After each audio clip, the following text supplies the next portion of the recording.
Yep. Oh, good evening, Free Enterprise fans. Welcome to Randomania and our Friday community race. I am Gundam Pilot Spaz, and I am joined by my co-commentator, Huffin. Huffin, how are you doing this evening? And are you excited for some Free Enterprise? I'm doing all right. I, I just need to see how this race ends up going. This is well, this is Cade's punishment duty. Are we mad at Cade at this juncture? I think we're always a little bit mad at Kain, judging by how he treats us in the vanilla game, but I don't know if this is more punishment for Kain or punishment for the people who have to run the seed comprised solely of our favorite Dragoon. Because there's a lot of situations where Kain is really good, but there's also a lot of situations where maybe you want some variety. Yeah, and hopefully we don't see too many of those situations. Anything that requires, say, copious amounts of healing. Dragoons not exactly noted for their healing capabilities. So we're hoping that these two bosses that we do have to find, the Demas and the Karate fights, the Yang fight, we're hoping those are in friendly enough locations that we're not going to have to worry too much about grinding and getting levels. Because we are not going to have to deal with Zeromus this evening. No, there is no Zeromus. As soon as we complete our objectives, the winner will be decided. But with a party of all Kains, and I think the priority on my mind in this flag set is going to be to find a dwarf axe. Unlike a lot of the melee fighters, Kain cannot be back row glitched by too many weapons. In fact, I think the dwarf axe might be the exclusive weapon that will back row glitch your Kain. So. It really depends, like how much damage that you can do with those back road Kains, and how much protection you can give your party of Kains really depends on if that dwarf axe is available somewhere.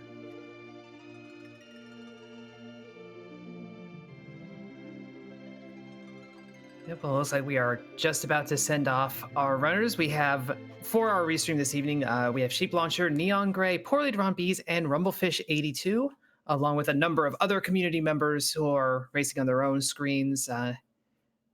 And we start off with a Leviathan and a Twin Harp over at Baron. Oh, I mean, I'm not going to go as far to say that guarantees music tonight, but it certainly increases the possibility that we're going to get some DJ Spoonie B to play us some tunes. I mean, when our battling party is exclusively Kains, we need to get those cameos in. We do need to see the other folks who are in this game.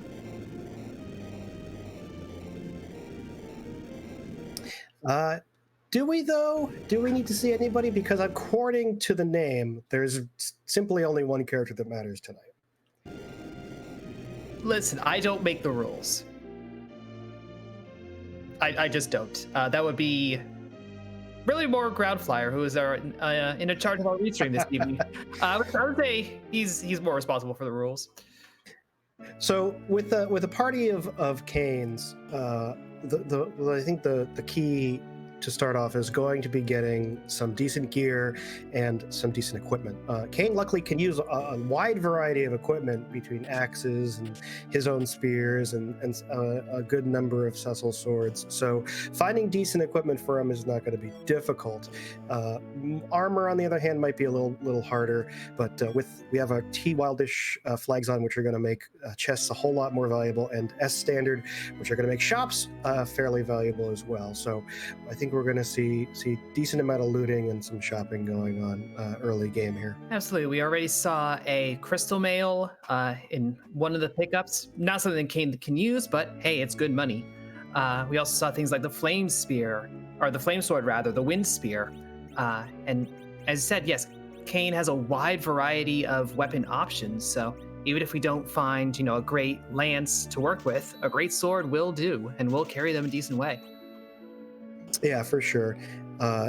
We also, Kain can also wield that rune axe, and a mute dagger. Those would also be valuable just to have in your inventory, just in case we run into like a nasty mage boss in a bad spot. Mage's Sisters, the Rubicante, all those are weak to those mage powerful items. Absolutely. It's always good to know those class weaknesses, but in this setup, that's an extra benefit because you're not going to have many other ways of, taking advantage on it on various bosses. And speaking of the Magus Sisters, they were over in the Mist Cave, as Poorly Drawn Beast shows us, and then she immediately leaves because we don't have to fight that. No, and we're gonna. This is kind of a nice combination of different types of objectives types. I know, we heavily kind of focused on the objective based or the event based. I actually forgot what it's called, but we only focused on one objective type in the highway to the Three Mist Zone. But tonight we kind of have all of the objective types represented. With the exception of a character hunt, because we already have our character. It's Kain and only Kain.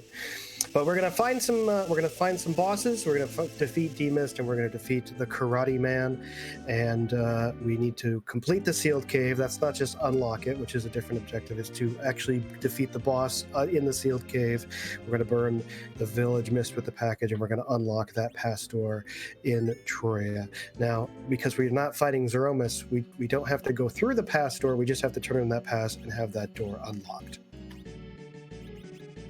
Yep, and that pass will be in one of those classic key item locations. We have all of them except trap chests enabled. So there is a fair chance that we will need to go to the moon to complete this seed. We won't need it to, do the boss that's there, but there's very likely to be a key item or two up there, and they may be essential ones. Yeah, for sure. In fact, I played this flag set earlier today just to kind of get familiar with it, and one of my bosses was indeed hiding up on the moon, where I easily found all the other objectives on Earth. The other thing that kind of was in the back of my mind with a boss hunt is if that boss is hiding in kind of one of those cheeky spots. The package would be one of those, or at the very back of the Giant of Babel. Like, that's a really difficult spot to do a quick check-in. Yeah, those are especially rude in pretty much any flag set, just because of the sheer time investment on both of those. Sheep Launcher, by the way, has been going, and Poorly Drawn Beast is doing the same, deciding we need more Kain. 2 Kain, not enough. 3, there you go. So taking on this Mylon over on Mount Hobbs to add a 3rd member to their respective parties.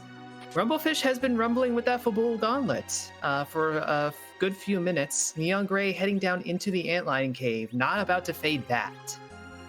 Yeah, and chat pointing out that Neon Gray is vying for People's Champion tonight. He has given Kain some magic points, which the developers had forgotten to do.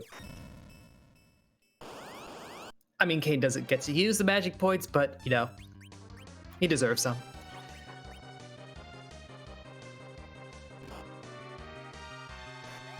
Oh, it looks like Rumblefish is running into the Fabul Gauntlet. Is that a vanilla gauntlet? I actually didn't see where he was. That is vanilla location, but alternative gauntlet. We do have that flag on so that when you fight the Fabul Gauntlet as a boss location, it picks a set of random encounters from the regional area, rather than giving you the same set of 5 encounters that you get when you actually defend Fabul in the vanilla game. Even though we're at Fabul right now, it is different encounters, just because it is pulled straight from the encounter table. Yeah, it's the Fabul Gauntlet. The alt gauntlet gets kind of confusing there. Like, oh, it's a vanilla gauntlet, but it's not, but it is. And then I run away. But, of the places that you could be finding that this evening, that's a pretty good one. Neon Gray gets a gold apple.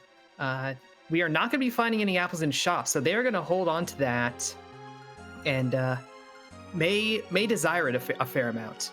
Rumblefish gets the crystal. He's not desiring that. It's useless, this seed. It is. It only counts towards our 10 key items. So if we do find a situation in which we need to grind, it will be helpful to get to that 10 key item threshold. But we're not going to be utilizing it to reveal Zeromus's true form tonight. Now, as far as we're concerned, Zeromus's true form is another Kain.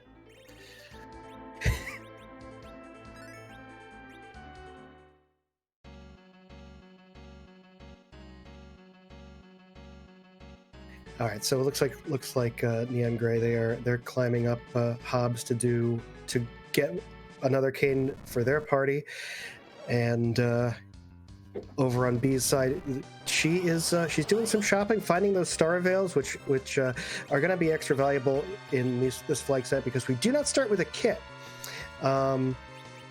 Unlike a lot of seeds that we play in the community race, where we start off with kind of some basic items, we do not start with anything here. So finding star veils, life pots, they become extra important on these flags. Absolutely, that is probably a shopping trip that a lot of runners are going to make, and maybe make multiple times with those Cure 3s as well. You want to stock up as much as you can, and early on you're not running that much money, so it's possible you'll find yourself needing to come back. Yeah, it would become a significant time loss if you didn't, you skipped your early shopping and you ran into a boss that required star veils like a Wyvern or a Galbez, and you just didn't have them. Then you have to run out of whatever dungeon you're in. You got to go on a mad shopping dash. It becomes a real bad situation. Now, you mentioned Wyvern, which fortunately does not segue into anything that our runners are facing at the moment. But with this flag set that we have this evening, we don't actually know what Wyvern's going to open with. We have set on Witchburn, so it will be any random enemy ability, which can be incredibly rude. That's right. It could be friendly, but it can be incredibly rude. It could be Zeromus's own Big Bang, and they could come at any point. So. Yep. That we could be prepared for some additional rudeness there. Meanwhile, this Odin in the karate spot, the second fight in the Baron Inn, this is going to be pretty rude. This spot punches pretty hard. Magic attack it's not that bad, but when you're early level, it's still bad. So Rumblefish is going to have to take a wipe and probably not going to fight that again anytime soon. Yeah, Odin's attack there doing about 10 times the HP that his Kains have right now. So we might be putting that on hold. Now, Kain's jump is a good move for avoiding the Odin attack, but you get higher chances when you kind of fill out your party with Kains than just relying on the first two.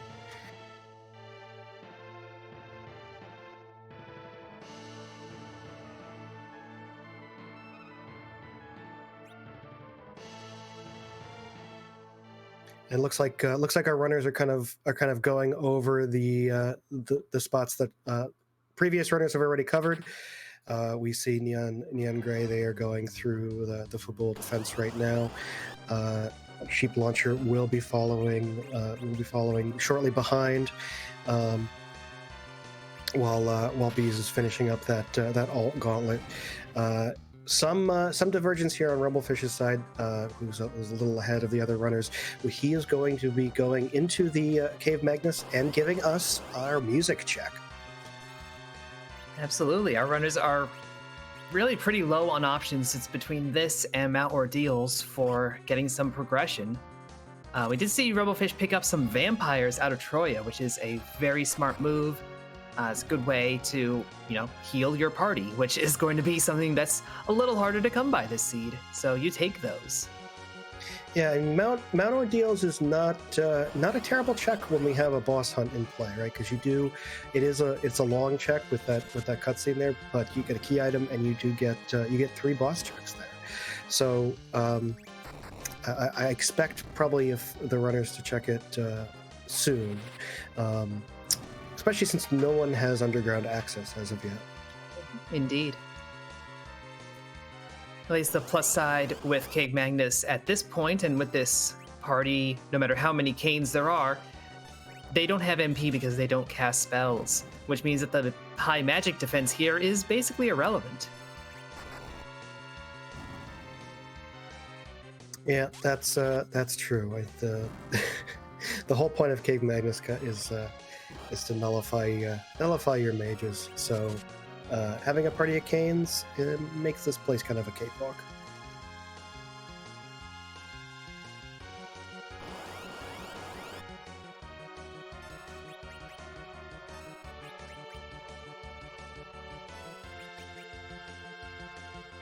Yeah, and those Cains wearing that heavy armor going into the Dark Elf fight aren't even going to get a chance to swing in that scripted fight. But now we get to sit back, relax, and listen to the sounds of DJ Spoonie B. Unfortunately, we're hearing. And yeah, that is too bad. It looks like Rumblefish's audio is having an issue, so we will have to wait till one of our other runners comes in and gives us those tunes. Yeah, and there's a fair enough chance that we'll be seeing it again. So just take a moment to hum your favorite video game theme at this time. Yeah, I think I'm going with let's go with the X-Death theme. It's not what's playing tonight, but that's what's in my head right now. Is that fight from FF5? I'm gonna go with the Pokemon Red and Blue battle theme.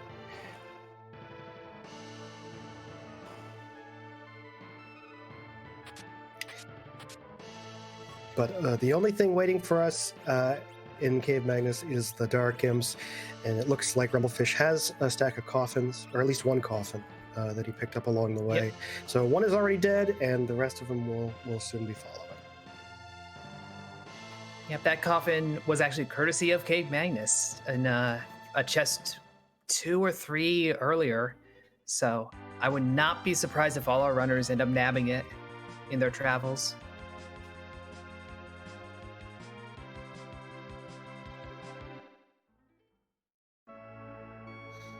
Yes, we'll have our fingers crossed that one of the other runners heads over to Cave Magnus so we can get a proper harp check.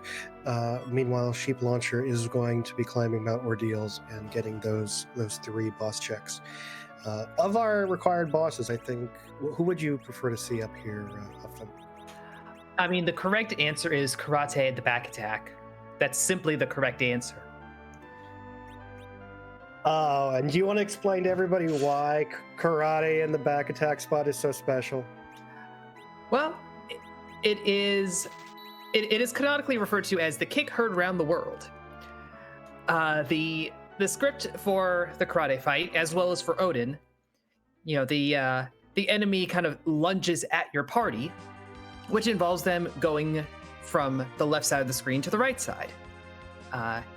In the back attack, they're already on the right side. So they just kind of wrap around the screen, and you get Yang kicking in the opposite direction and just whacking into your party from the opposite side. And it's very amusing and like slightly glitchy. Not as glitchy looking as you might expect for something completely unintended by the game. Yeah, it's one of the beautiful things that we get as a result of kind of shaking everything up here in the Free Enterprise randomizer.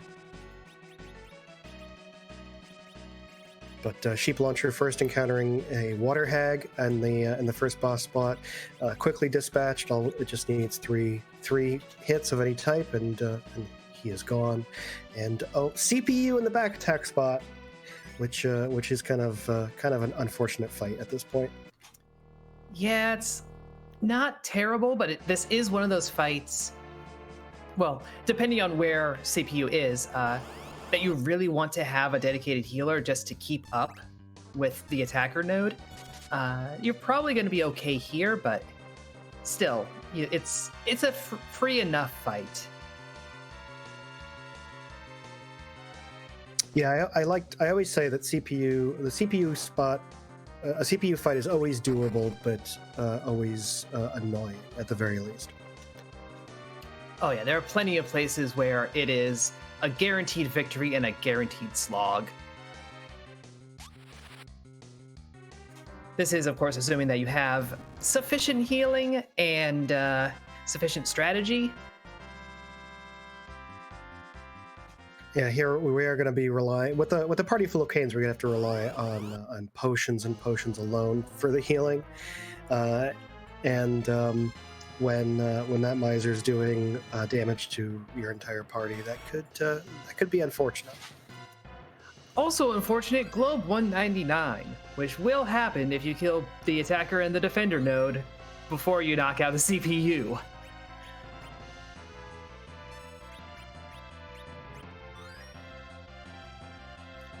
Yeah, this is a party of Cains is not really bad for the CPU because you can utilize that jump and avoid the mazer, kind of take less damage. Mazer is a percentage based attack anyway, so it's gonna it'll take 10 in a row to take down any individual Cain.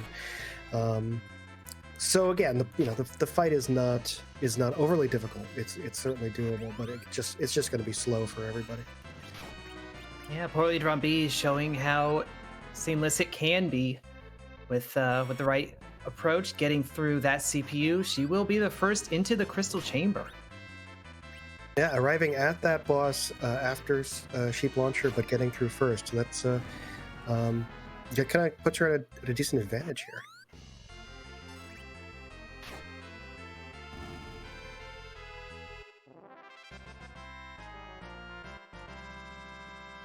And it's going to be a hook route. Yeah, we have our underground access, and it is a hook. And with the fact that 2 bosses are still out there as objectives, not a terrible choice, right? Because if one of those bosses is hiding in that hook route, it can just benefit us. Absolutely. If we have, say, Demist down at the King Queen Eblin spot, and we got the magma key instead, we could have been hunting for that for a long time. That's not something you can get early information on, and it is quite a ways away to go and do a casual kind of check. Yeah, and if it comes down to maybe going like to the moon or full checking all your bosses on Earth, that's a long check if you're doing it out of the way after the fact. So. Getting the hook and doing the hook route here might not be the worst thing for our runners. Yeah, and actually, as you mentioned, with the Earth and the Moon options, getting a late darkness crystal would also be great for our runners, just because it reduces how much of the moon they might have to see, and really, you're hoping to reduce your surface for what you have to check, basically. With those boss hunts out there, there's no real guidance for where they might be. Yeah, in both the boss hunts and those key item checks, I mean, we could get that Luca key could be hiding at the bottom of the moon, and that'll require a trip back to Earth to do the sealed cave dungeon. Mm-hmm. So it's there's a whole lot of routes that could happen, and it's kind of with the variety of checks, it's just routing becomes so much more important.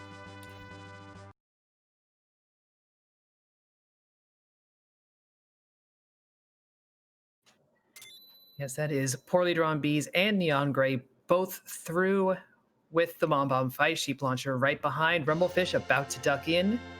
So we'll be seeing all 4 of our runners heading down through Eblin Caves in the not too distant future. Still have my fingers crossed that one of our other runners will give us that harp check. Yeah, unfortunately, with it being the Sand Ruby, it feels so unlikely now. We know it's not going to block anything. But Huffin, do you not want Kain in your party? We have enough. We have Cains at home. GPS. We have enough Cains. We are going to drawing of Kain right now. We are actually going to get another Kain as we go down through the hook route. Because again, that's the only character we have. There is the character location, so that's ensured. I'll see a couple of Canes hiding out in the underground as well.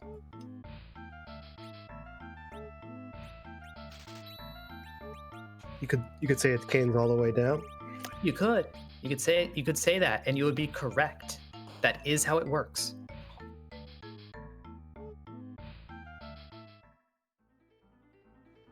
So without any healers or any black mages, like what is the rudest thing that we can encounter in the hook route? That's genuinely a good question. I can't think of any character, any boss that, just straightforward power overwhelming won't help with. So really, it's just something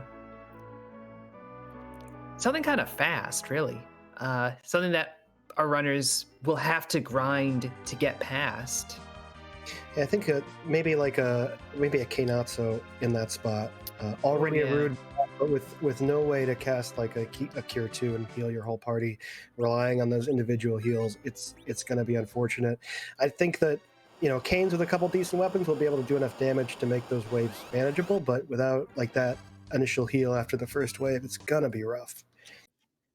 Well, I think Poorly Drawn Bees is on the same wavelength because she just went and bought a handful of Thor Rages that will help with the Odin that is here. I think she might be going back and trying to complete this fight.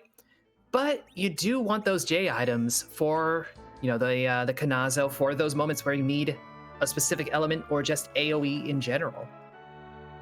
Yeah, Bees actually did show off that Thunderstruck strategy against Odin in last Friday's community race. So maybe she's just going for a streak now.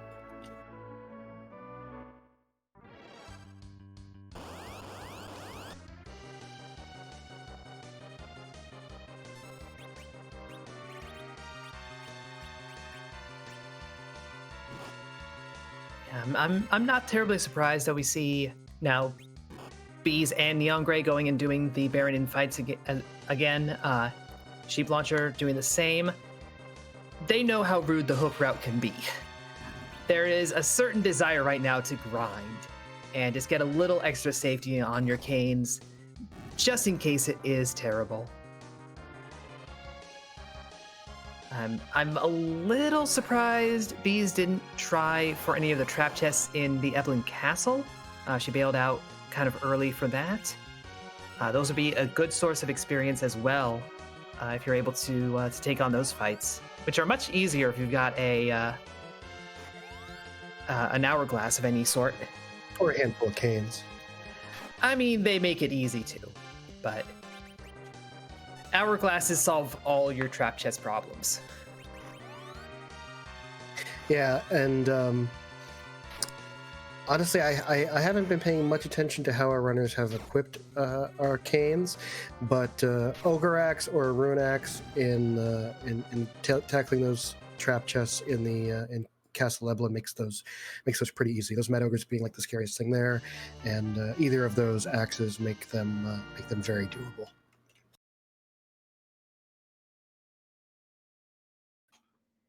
Yeah, I did see on Rumblefish's screen, he is the first to actually dip into the Emlyn Cave. Did find that Dwarf Axe. So that has some utility as a back row weapon and just as a good axe.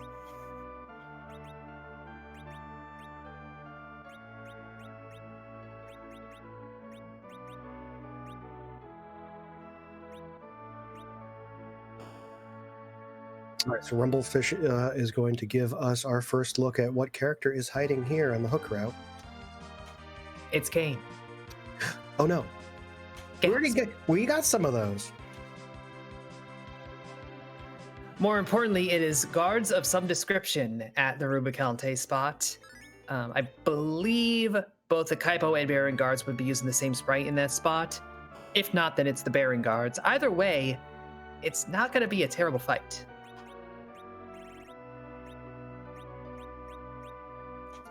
With those coffins that were for sale earlier in the cave, you should be able to take it out basically either way.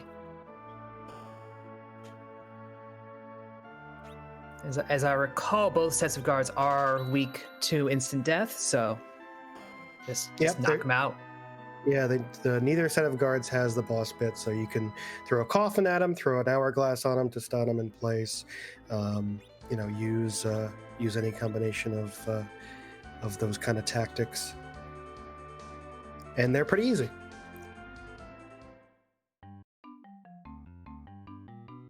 Now, unfortunately, the coffins and the hourglasses are gated items on S standard. So, Yep. If the runners haven't found them in Cave Eblin, then they're somewhere underground, which they can't get to until they get through those guards. Yeah, they found coffins in Cave Eblin. They did not find hourglasses, so that is going to be your only option for strategies. But Rumblefish, going backwards, doing this looting, checking these trap chests, probably going to stop. I would expect soon. Hasn't hit the trap chest yet and probably doesn't want to risk it anymore, having found some decent enough items. That Ogre Axe, that Blizzard Spear. But looks like we are about to get some stereo DJ Spoony B going on here with both Neon Gray and Poorly Drawn Bees heading down into Cave Magnus.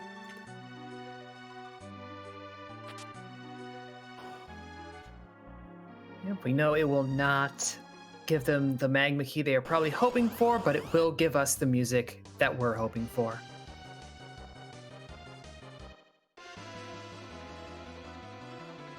It does feel really good to have a whole party of melee fighters when approaching this dungeon.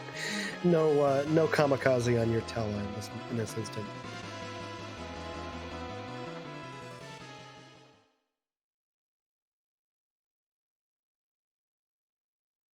All right, so we're gonna be quiet for a moment, and we are going to let DJ Spoony B do his thing.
It looks like Neon Gray is doing a similar strategy that Rumblefish employed against the Dark Imps. Rumblefish making his way through a quick grind fight with those mad ogres, and getting a bunch of experience before facing against these guards down here on Hook Route. Yeah, that little bit of extra looting, getting that Ogre Axe, pays off pretty much immediately with that fight. Was able to knock down every one of those ogres, no sweat at all. Getting a couple of life glitches in, and really with everyone going and doing King Magnus, either for the respect of the people or the hopes of finding a magma key, this kind of puts Rumblefish a little bit ahead of this set of runners this evening.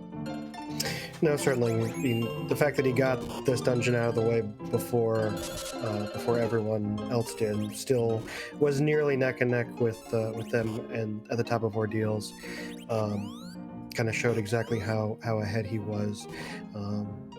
but he might have lost some time that not doing something the other runners do. Maybe he did less shopping or less looting that could hurt him later on. But right now he's got some pretty good equipment and facing off against a vanilla King Queen Eblin here. Wow.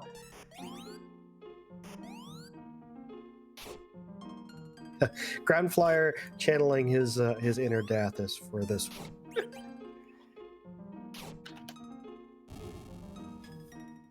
But you know, for once, the Eblin Royals are correct. They will bring us down to, I guess the underworld is considered the Hades, but they are going to be our path down there.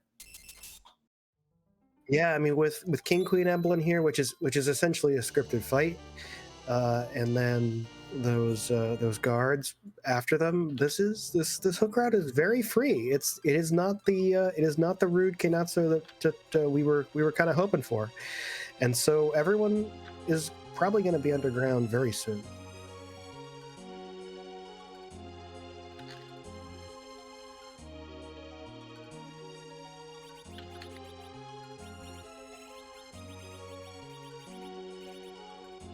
Yeah, and you can see Rumblefish not even really bothering to try to kill them, just waiting out that script, letting them kill themselves, and can move on to the next fight on the hook route.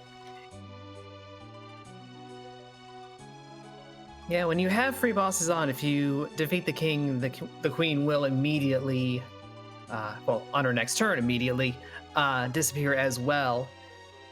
But unless you're very overpowered for the spot, that's not exactly a time save.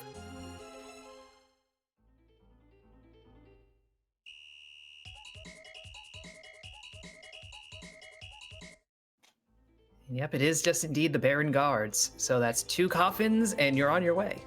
Yeah, I mean, without the coffins, these could be a bit of a pain without mages, because they have those those annoying spells, the size and the size and mute they throw. That wouldn't actually affect us in the middle. Yeah, the mute kind of not relevant. The swinging for 400 some damage slightly more relevant, but a quick life potion and Rumblefish is through with all canes intact. Yeah, hopefully all of our runners will remember to buy at least a couple of coffins. I'm always buying as many coffins. Well, not as many as I could afford, but at least a couple if I see them this early. Yeah, and certainly on a seed like this, where you're not having to go to Zeromus, it kind of makes a siren grind a little more appealing if you can obtain the sirens. And if you have that mindset, then okay, grab a few coffins the moment you see them, so that if you do find the sirens, you get an equivalent amount, you're set up for that grind. Yeah, I mean, even now, as all of our runners are getting deeper into this seed, you still are kind of hoping that you don't have to have your party past level 35 or so to finish this out. If you have to go into the 40s and do some moon bosses, then that's kind of a worst case scenario. But there's no point in grinding up to Zeromus levels if you want to have to fight Zeromus. Absolutely. That's if you do any grind, it's that kind of lightweight egg grind, just a couple to get those 5 or 6 extra levels to get through a tough boss. That's about it.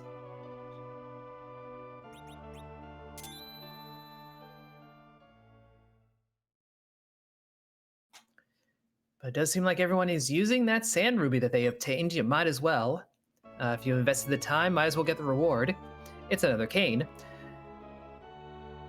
It makes sense if everyone is probably going to be looking for those sirens. So if they anticipate having to scramble a couple eggs, then you might as well have a full party before you do it.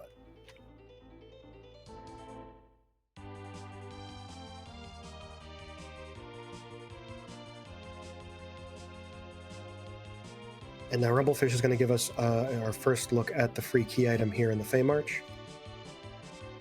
Yep, as well as the Fey March bosses themselves. It is an Earth Crystal in here, so that is 2 more boss spots and a key item. And don't forget the most important thing, Hupfin. 2 more Kains. I thought you were going to say the treasury. No, treasury. I mean, it's TY. All treasure chests are equal. We want more Kains. This is true.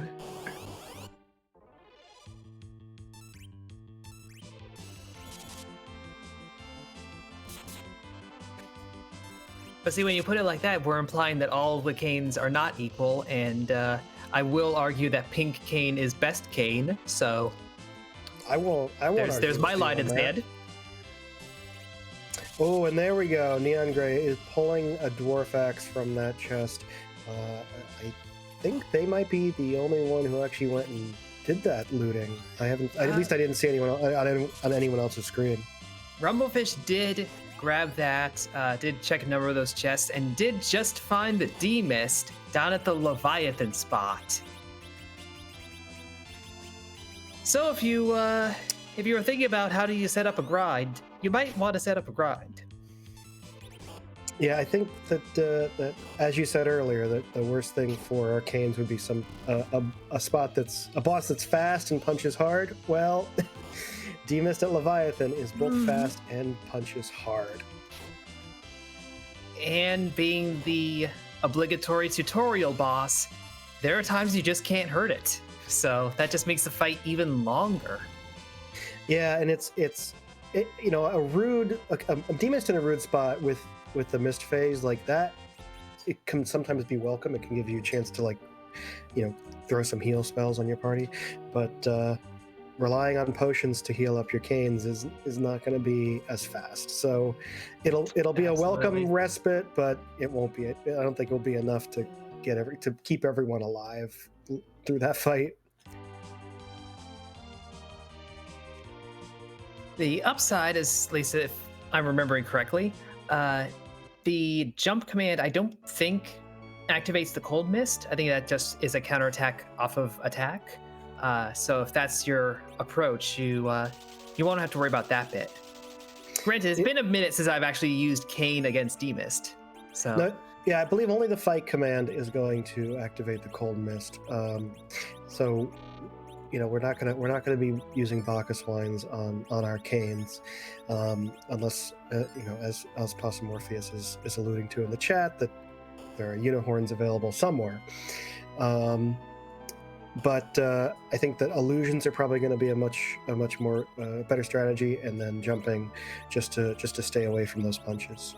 Probably a combination of the two will be enough to get through that T-Mist. Absolutely.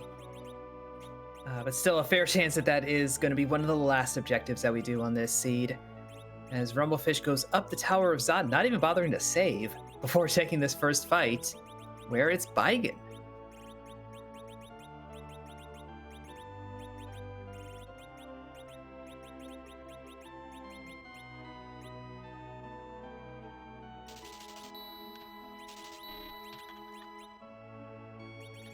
Yeah, Baigen is not a welcome boss in some of these later spots. He's kind of a pushover in his vanilla spot, but he could be pretty rude in a couple other areas. Here against Arcanes, it's probably not going to be too tough. Yeah, and now I'm wondering, I would have to pull up the spreadsheet, the HP distribution on Baigen and his arms versus the Magus sisters. I kind of wonder if this is, a Cindy core kind of thing, or if the numbers are substantially different.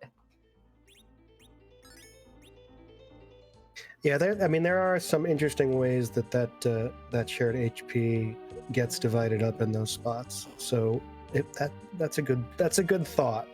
Maybe those arms are super buff, but I think that because Rumblefish has already taken out a couple of those arms, I don't think that's the case.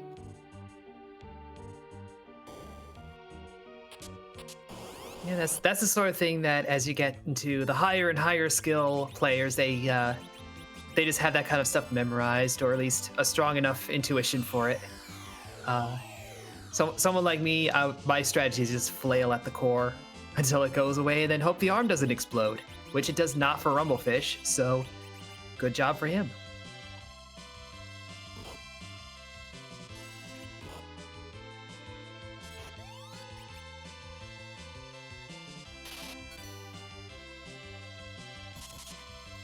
So we will get to see who is the boss up at the top of Zod. We will see also who the two characters are.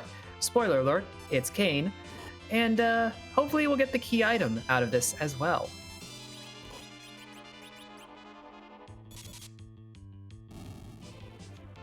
that is a Dr. Luge who will be showing up at the second fight of Dwarf Castle. Should we head over there? So I do have your answer for you. It's so it looks like the Mega Sisters have a total HP value of 9,000, and then the core on Baigan has 7,500, with each arm having 750. Well, there you have it. That's math. That's math. We're doing math on stream. I'm afraid we are. Look, listen, it's Friday night. We're going to get a little wild. We might do some math. Cue Scholar's sad face in the chat. Rumblefish having to take a moment to decide on the correct colors of canes to have in his party.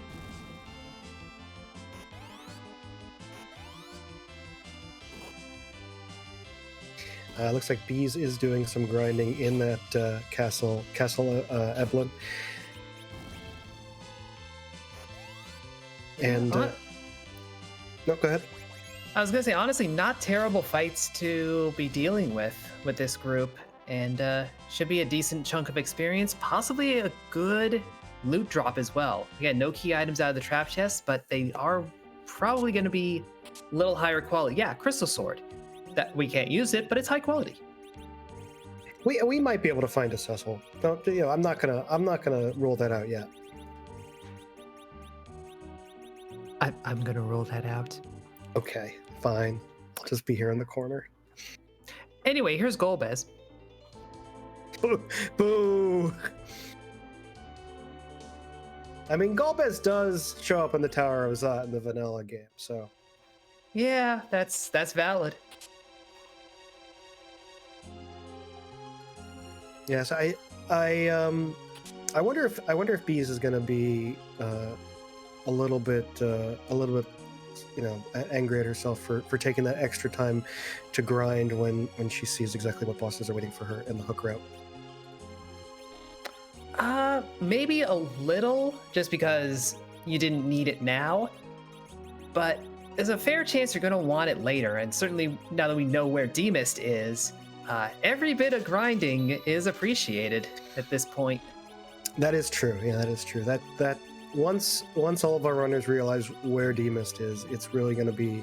It becomes a race to see who can get the levels to take on that boss.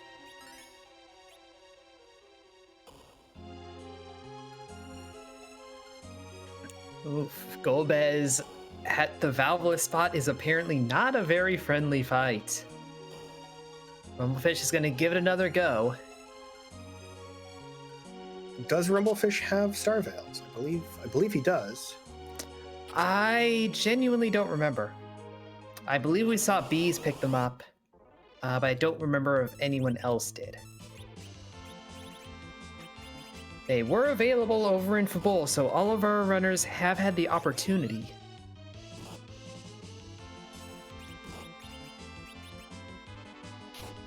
Yeah, of items available on a seed where I don't have a starter kit, the Star Veils are my second priority after life pots.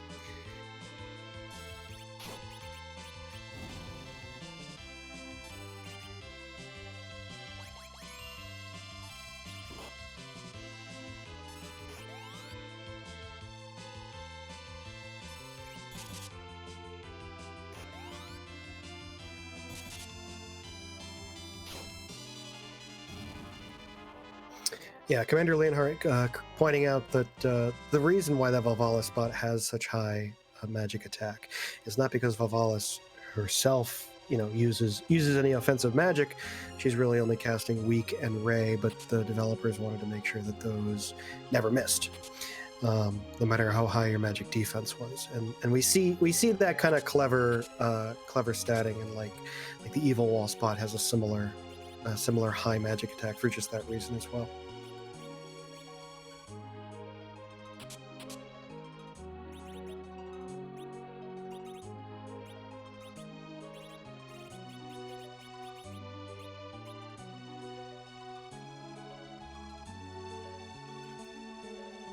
So it looks like Sheep Launcher is going through the upper Babil, did find those ogres and decided to skip out on that fight. I think he's avoided all of the trap chests that are accessible thus far, but is certainly being conscious about avoiding that one. Neon Gray, meanwhile, just got through the fight that was there. So getting a few extra levels. His party, or their party rather, is mainly around the mid-20s. Probably good levels for them to have. Granted, we know that the bosses on the hook route are basically freebies, but you feel all right running that level at this stage in the game. Oh my god! So that Golbez is extraordinarily fast and extraordinarily strong. That was 4,000 with that lit. I also couldn't help but think with the kind of those pastel colors that those canes have at them on the ground, it kind of looks like Easter eggs lined up. I don't know if you got that feeling. You know, I didn't have Easter eggs on the mind. I may now, but I didn't at the time. Maybe that just might be a symptom of my broken brain.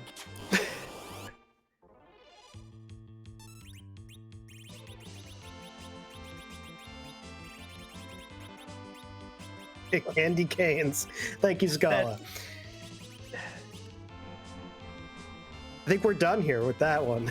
Yeah, you know,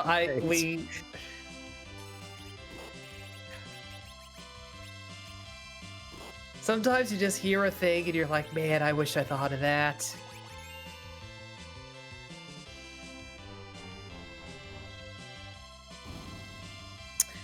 So I think Neon Gray is going to be making, or Rumblefish is going to be making another attempt at this Golbez. Neon Gray coming in, and they're going to be challenging these fights as well.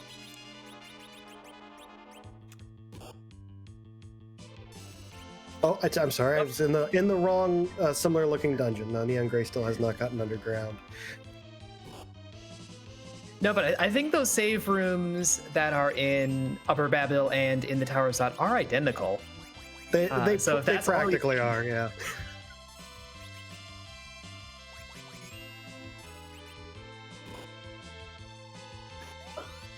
So yes, we have 2 free boss fights that we're seeing up at the top of the screen, and then on the bottom of the screen, a little less so. Although Bees is more likely, well, Bees is headed towards this Evelyn fight, so she will be finding a free boss. Really, all of the boss cost is in the lower right corner. Look at those beautiful pastel canes. I think Rumblefish is the only one who got the yellow cane.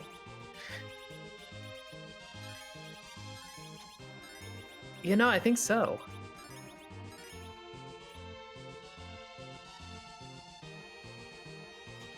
Oh, but yeah, that is 2 swings from Golbez before Rumblefish can do a single input. Yeah, I think, and there's a point here where you don't continue pushing, because beyond Golbez is really only 1 key item, and if that's one of our required key items, that's unfortunate.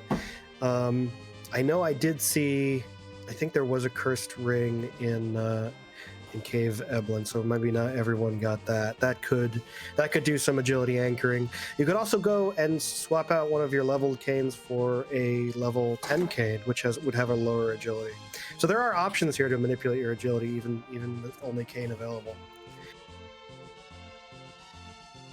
Yeah, but you also have to just look at what's available, like route-wise. What else could you be doing besides this Golbez fight?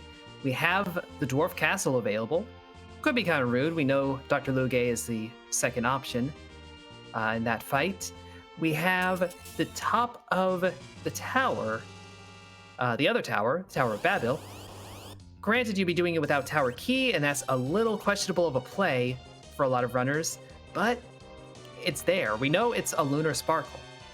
I also don't think, at least I didn't see Rumblefish return to Fabul for the Sheila 1 check, did he? I don't believe he set that up at all. So that could be another item that would lead you in another direction. Could have a Baron key to open up that set of bosses, or the Darkness Crystal.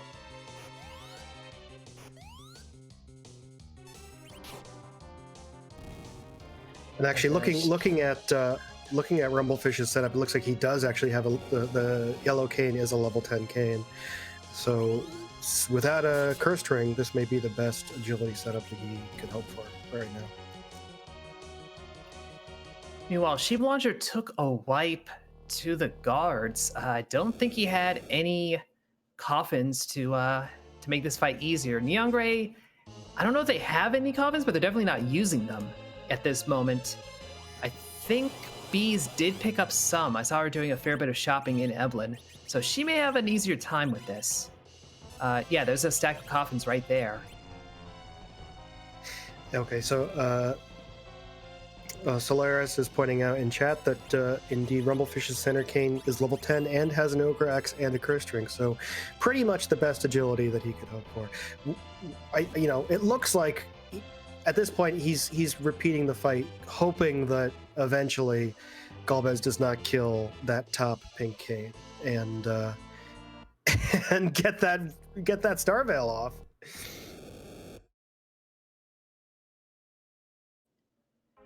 Yeah, we may just be entering that sunk cost point at this. This is what, the 5th, 6th attempt that Rumblefish has made. Yeah, but that's true. But if Rumblefish was ahead, and it's in fact still ahead of the other runners here.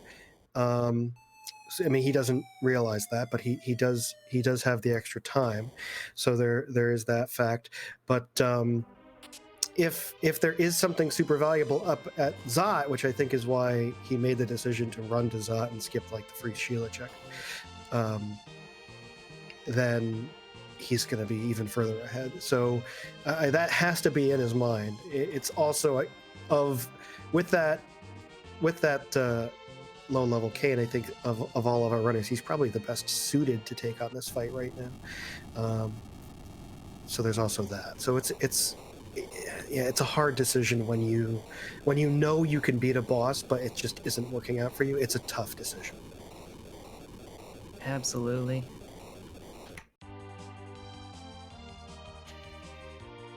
But on the plus side, Poorly Drawn Bees and Neon Gray, they have both gotten through those guards. Sheepwatcher's still struggling with this, needs to go back and obtain those coffins.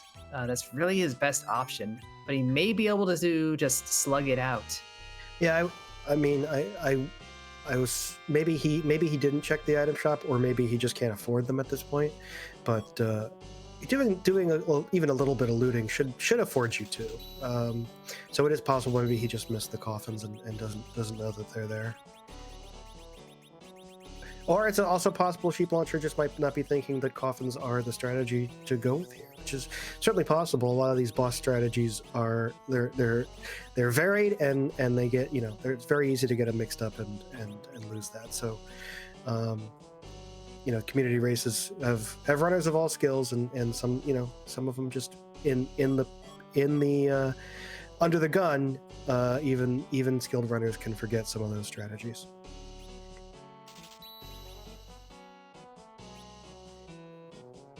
Neon Gray did not forget to go and speak with the Job Dwarf, who is an umpire this evening. We'll be calling the shots and the rules and the balls and the strikes and other baseball metaphors.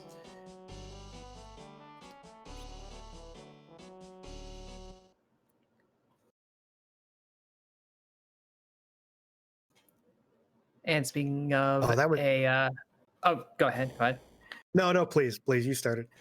I was gonna say, speaking of calling the shots, another nod to our tracker and our restreamer this evening, Commander Leonhard and Groundflyer, respectively, helping cover things behind the scenes.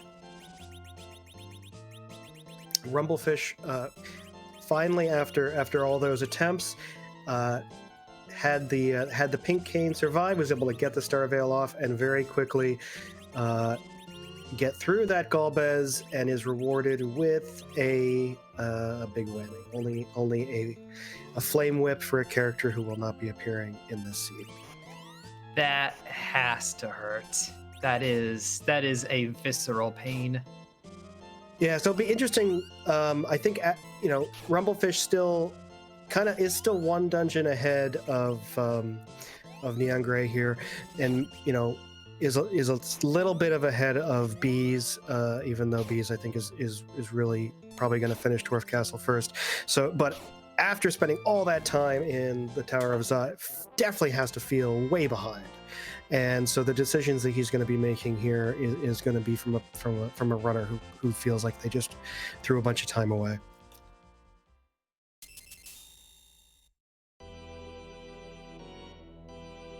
Meanwhile, we do have Neon Gray doing that egg grind that we were discussing earlier. They're summoning some of these yellow dragon eggs and trying to kill the egg before the dragon actually hatches for a nice free batch of experience.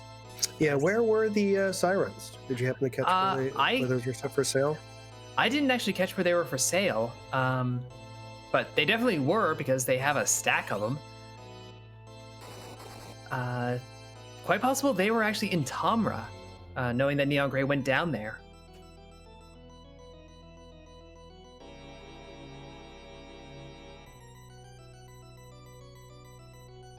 Yeah, so Neon Gray is going to kind of take advantage of those sirens to gain a power advantage over the other runners.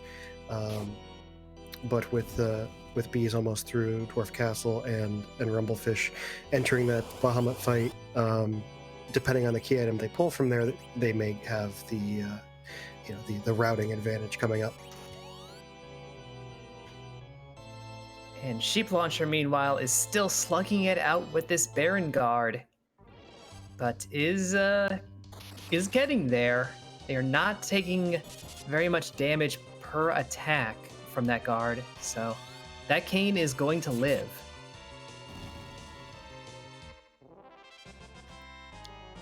It almost feels like Sheep Launcher found an adamant armor or something with these constant ones. Well, it's Kain's a tough character, and it's also a character that you kind of rarely see in the back row in the vanilla game. So putting him back there does a whole lot. Yeah, and with these guards being classed as mages, then yeah, some anti-mage gear will protect you even further. And Chad's suggesting it may have been the Aegis shield that we saw earlier. That'll do it.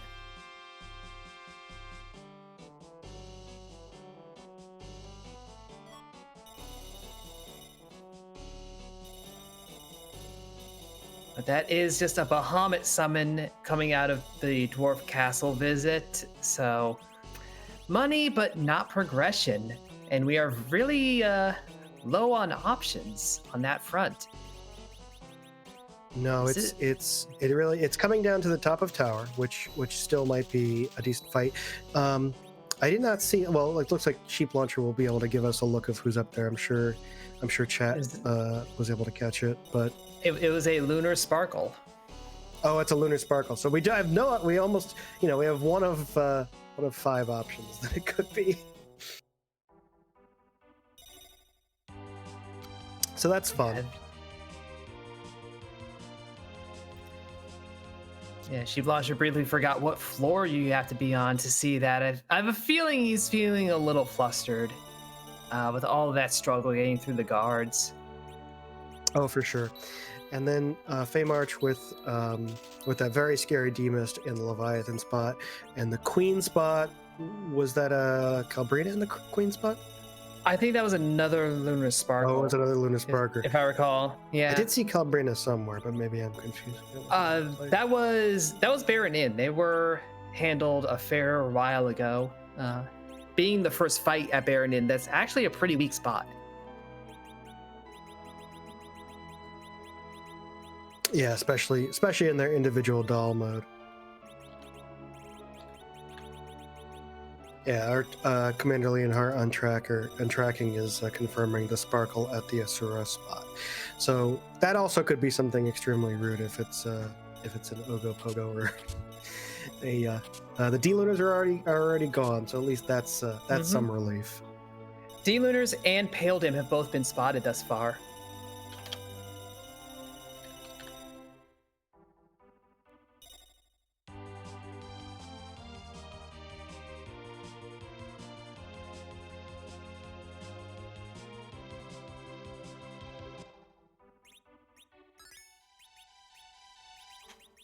Well, Neon Gray is showing us what that sparkle is. It's Ogopogo. Oh no.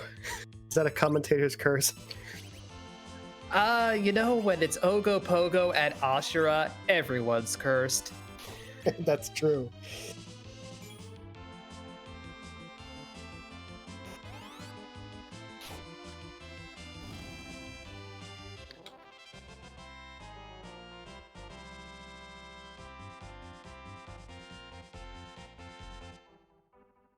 Yeah, Plumerian Knight saying in chat that they would rather prefer Wyvern. I think I'd rather prefer Wyvern too, especially with Wyvern on, giving a random spell instead of the with the Mega Flare at the start, for sure. Yeah.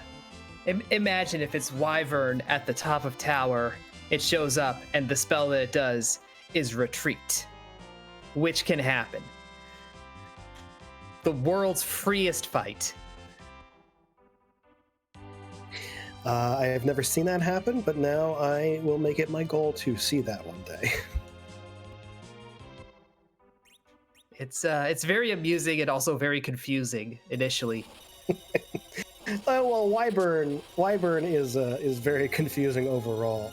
No matter how many seeds I play with Wyvern on, I will never not panic and throw up Star Veils as soon as I see that that Wyvern.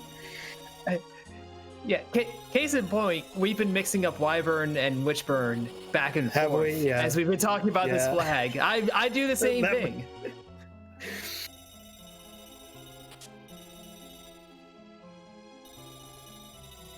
But it is Witchburn that is the random one? Yep. I want to get it right. Wyvern skips the Mega Nuke phase entirely, jumps directly to the wall and the reflected nukes. Okay, that's fair. Witchburn is the random start. Mm-hmm. That's I will tattoo that somewhere on my body. I mean, I just look at the website when I'm putting the flag string together. That's certainly less permanent, but also convenient.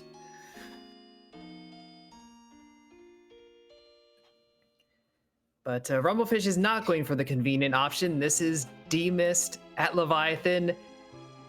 It hits hard. Is Ogopogo the convenient option, though?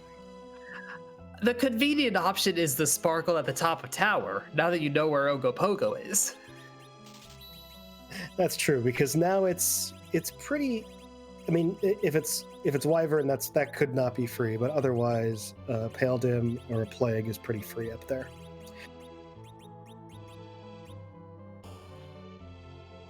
Yeah, and the slightly less convenient, but certainly more safe option is going and doing that first Sheila check. You don't have to fight anything to get whatever key item she is holding in that first spot. But of course, you really don't want to do that until you have a pan and can do both at once. You don't want to triple dip Fabul.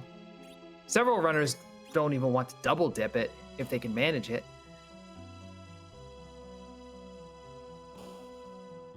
Correction. So we already know where Pale Dim is. It was at the waterfall spot. So it really is only Plague or Wyvern left in the sparkle pool. So one of those is very free, and one of those could be very rude. Yeah, although I would agree that like Pale Dim at the top of Lower Babel is not a terrible find if you do happen to have that in the seed. So of the sparkles that you could get. Yeah, no, I wouldn't. It's certainly Pale Dim almost anywhere is just fine. Like I've never seen a Pale Dim and gotten too upset. Yeah, that's usually more of a party composition check than anything else. But yeah, 3 of our 4 runners on screen are dealing with the Fey March, and these are not friendly fights. No, not at all. This scene is actually turning out to be pretty special. You know, we we got a little bit of vanilla early on. We thought we had an easy hook route, but as our options are dwindling and our rude bosses are coming out, this might turn out to be a pretty long and rude one. I mean, none of our featured runners have any objectives completed. Yeah, we're over an hour in, and some of our runners have even gone and done grinds. Sheep Launcher is actively in his. Neon Grade did a little bit of theirs earlier. You might need more grind at this point.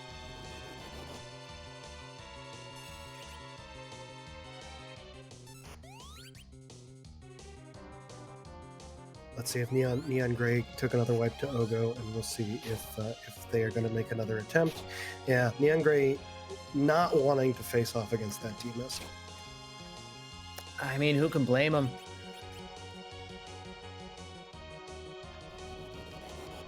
Poorly Drawn Bees has been throwing around those illusions, getting the blinks pretty steady. And even she has 2 Kains down on the floor. One of them is only just getting blinked back up. This is a tough one. You're not getting through with a full party, I suspect. Yeah, and Bees is definitely using the kind of the strategy that I predicted. There really is not a lot of ways to face D-Mist in a punchy spot, and it's always going to be slow because a fast D-Mist means a D-Mist who is going into Mist phase more often, and it's just a weird thing about the fight.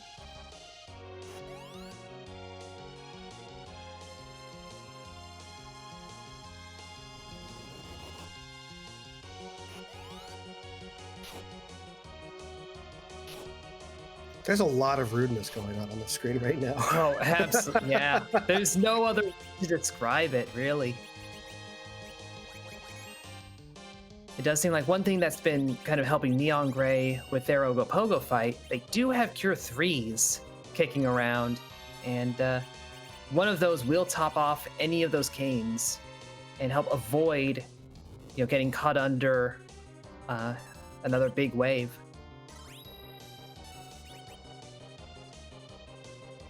It's never going to be clean to heal with individual items, and it's just lacking that white mage, especially with just Ogopogo's ability to throw a combination of those waves, which just deals AoE damage, and then hit really hard in between them.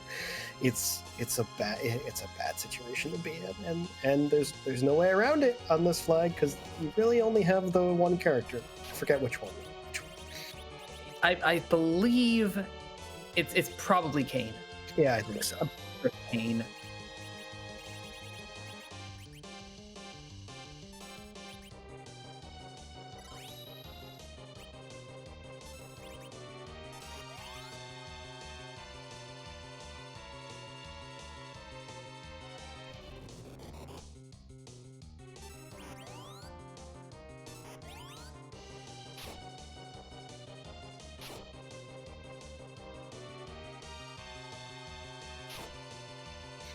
Yeah, ground flyer who rolled this mess of a seed is enjoying himself in chat right now.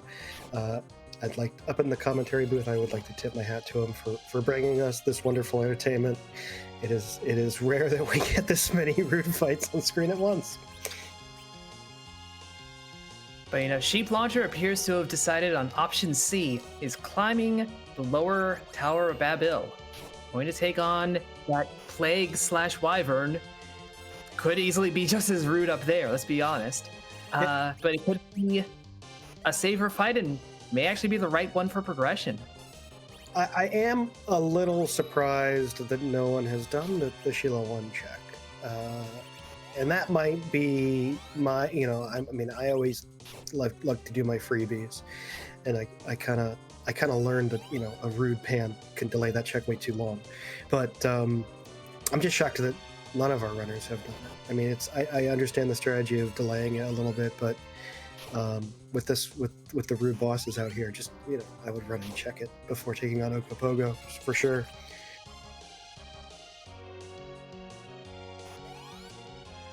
I suppose at the end of the day, it's just, considerations on how much time that route takes versus anything else. There's no guarantee that it is progression or is meaningful in any way. Whereas at the very least, you know that demist is an objective. Now, as for why Neon Gray is focusing on Ogopogo, we'll have to ask them later.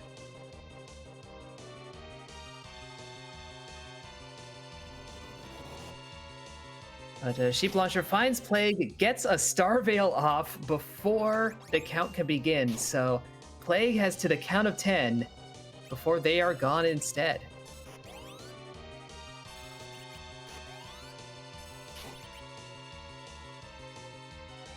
Yeah, a very nice move, and one that you don't often see just because of of how quick that count comes out from Plague.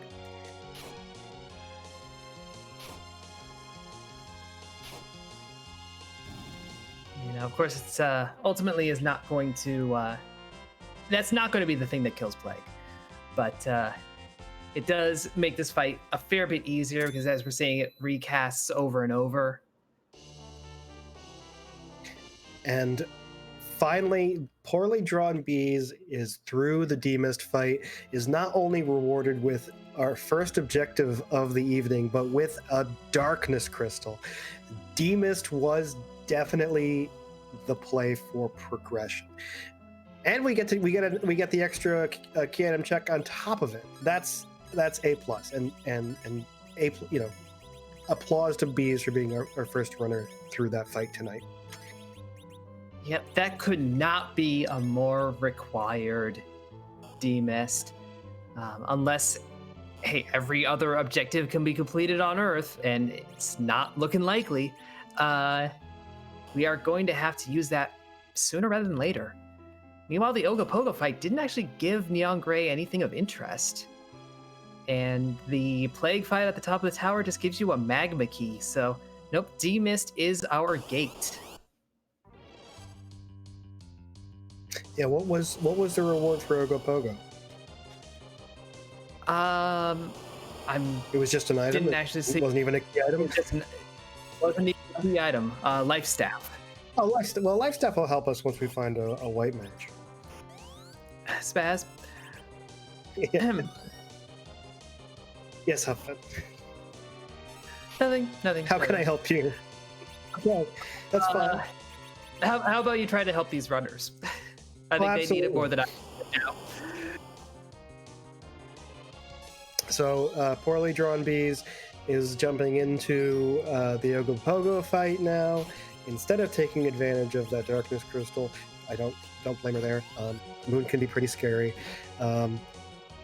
With Sheep Launcher's grind already completed, having healthy levels, probably going to see him head over to the Fey March to take on these bosses very soon.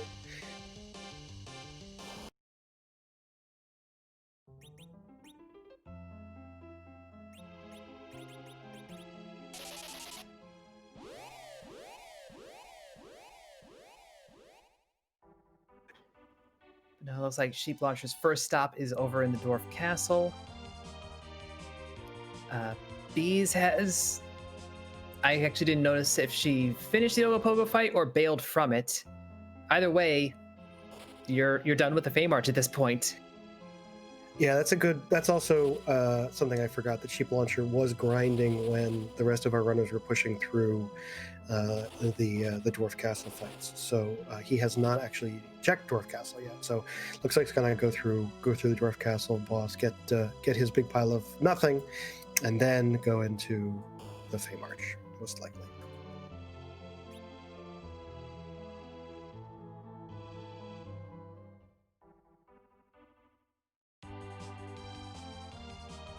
Yeah, yep. All of our key item randomization is on, except for K-Trap. So our key items can be on the moon, they can be in any of the summon spots, or they can be in any of the vanilla key item locations. it's standard randomization that we build flags from in the free enterprise community. Yep, it does make for quite a few options. As all of those moon bosses in the vanilla game, they've got high tier loot, which is nice to have, but is not key items. And that just means there are more spots where you could get a key item, but instead you just get a life staff or something.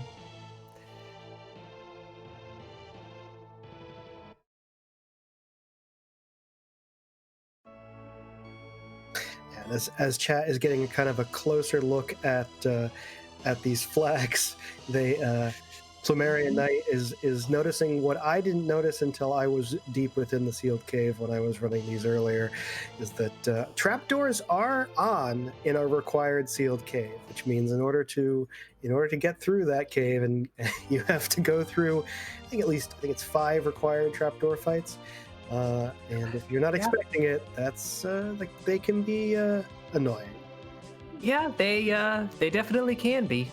Although if you are overleveled enough and prepared, then they're actually not that bad. Well, I mean, they have the instant kill. But if you are leveled enough, then you can probably survive with only them casting the instant kill once, or at worst twice, and you can get through them. And they do give you a big chunk of experience as well. And we find out that Rydia's mom gives us a white spear. So 1 Kain is going to be pretty powerful.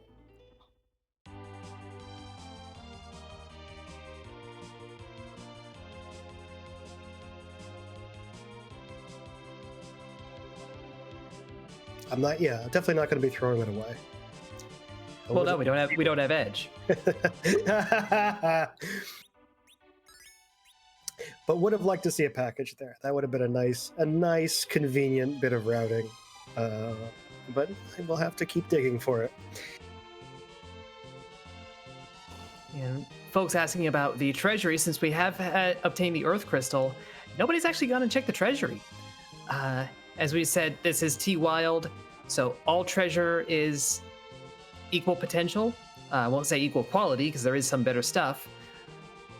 But with it all being equal potential, you don't have as strong of a push to go visit the treasury. It's just the density of that location.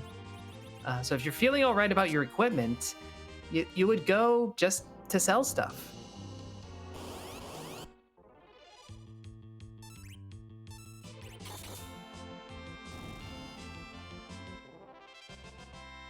Yeah, I mean, on top of the fact that we have one type of character in which we need to get items for, so even with the density there, to take the time to go out of your way, and if you pull a bunch of Stardust rods, you're not going to benefit much, even with a big stack of cash.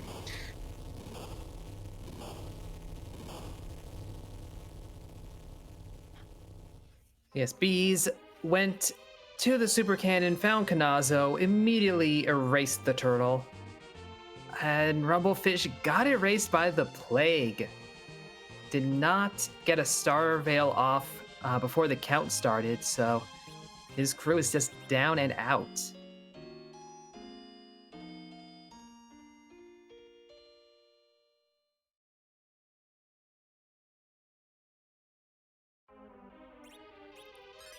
But looking at the key items, it seems like Bees is the only one to get through the Demist fight thus far. Rumblefish, I don't know if he tried it and bailed or what. Neon Gray is still in the midst of it. Yeah, Neon avoiding it, going and doing the Sylph check, which is sensible. Definitely sensible. Neon Gray, they have the right setup down. So it's just now the time required to outlast Demist, as it were.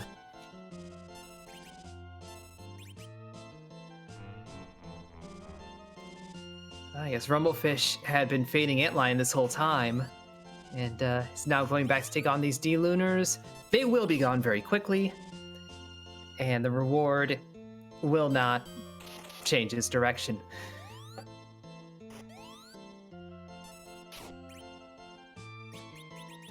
Yeah, that is Neon Gray through the Demist fight.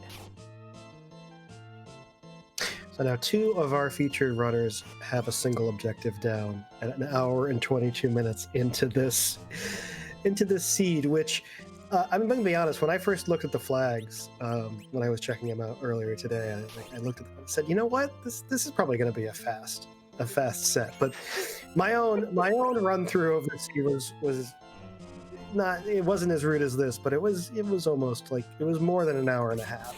So I think just because T Wild and S Standard is on doesn't always mean that your flag is going to be a cakewalk. Yeah, and as we were talking about early on in the broadcast, we've been doing the Highway to the Zema Zone with objectives that excluded any sort of boss hunting. Those can end up adding a significant amount of time to a seed, just by the nature of how bosses are distributed and how it kind of doesn't matter where one lands in most situations. And we have 2 boss fights that we need to find on this flag set, so that alone can really just explode the amount of time that a seed ends up taking. Yep, two boss fights and 3 key items, and each of those key items has a required activity to do with them. So it's not just about finding those key items, but it's about following through with their with what they unlock as well. it's we still have a long time left in this seed. And to make it just that little bit worse, completing the sealed cave is the only one of those key item based objectives that can lead to anything. Burning Village Mist, that's a terminus. Unlocking the past door, that's a terminus. Nothing happens after that. It's only completing the sealed cave that gets you a key item. So those are the kind of objectives that can be very late in an item chain.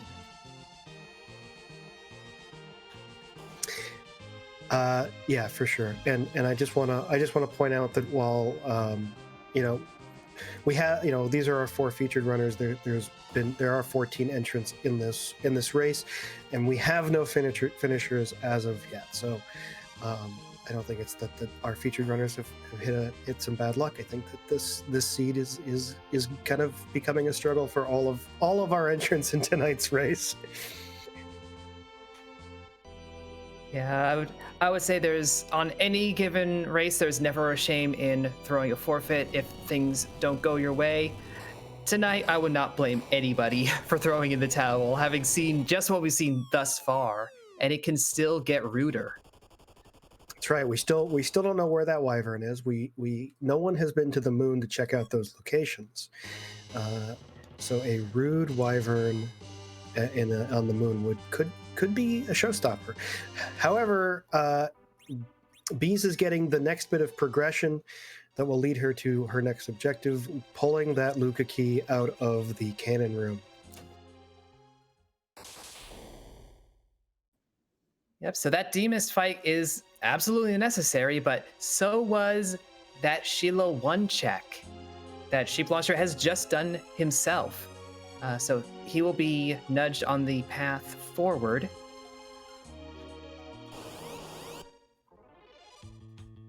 And really, unless you want to go to the moon, this is basically what you got. Yeah, and I think, I would say that I think my preferred path would be to go through the sealed cave to get that grind and experience before having to face off that Ogo and that Demist. But I do want to applaud the runners who were able to push past those fights tonight. And, even for a fully upgraded party, having what limited resources we have with an all Kain party, those are very tough fights. So cheers that they got through them as well and as fast as they did. And Bees is showing us the true danger of the sealed cave. 3 Kains knocked down by a single trapdoor. You're going to be spending a lot of life pots. Yeah, and that is the danger of not hitting hard enough on those doors. I mean, you can kind of even even with some of those like instant kills, you can mitigate it by jumping canes, but you can't actually do that with the doors either, because if you jump, the dispel will just move on to a character that is still on the ground.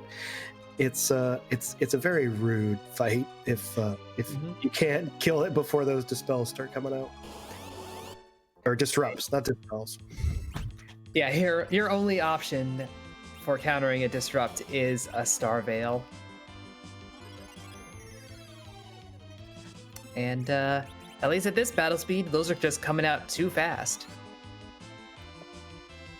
Yeah, you really have to have your agility manipulation very specifically in order to accurately throw Star Veils to reflect those disrupts.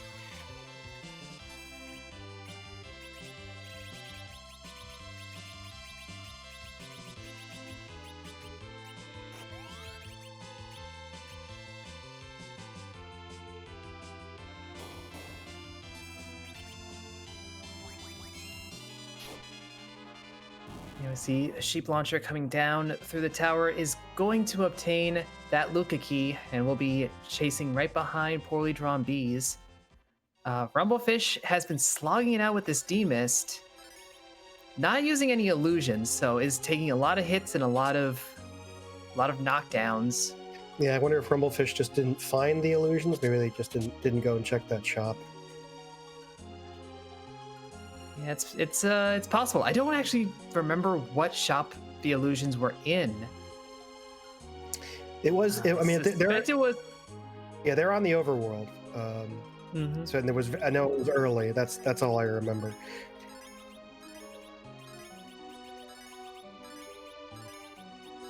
Yeah, that's why in a lot of cases you'll see runners, the moment they see a shop selling something they want, they will ditch anything to get a handful of those, so that they don't have to remember and come back later, because that can be a very difficult thing to keep organized.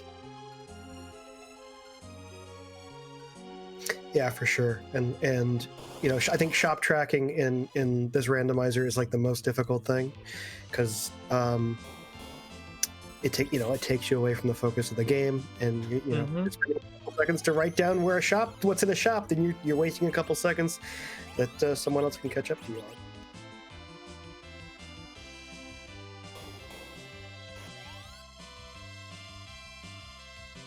And it looks like Neon Gray is going to give us our first look at this T-Wild treasury. And a crystal sword is pulled out immediately.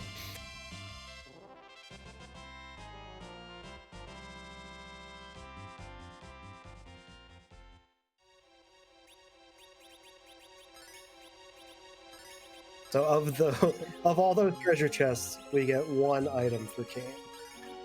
Yeah, really, the best value we got out of that was the 3 moon veils.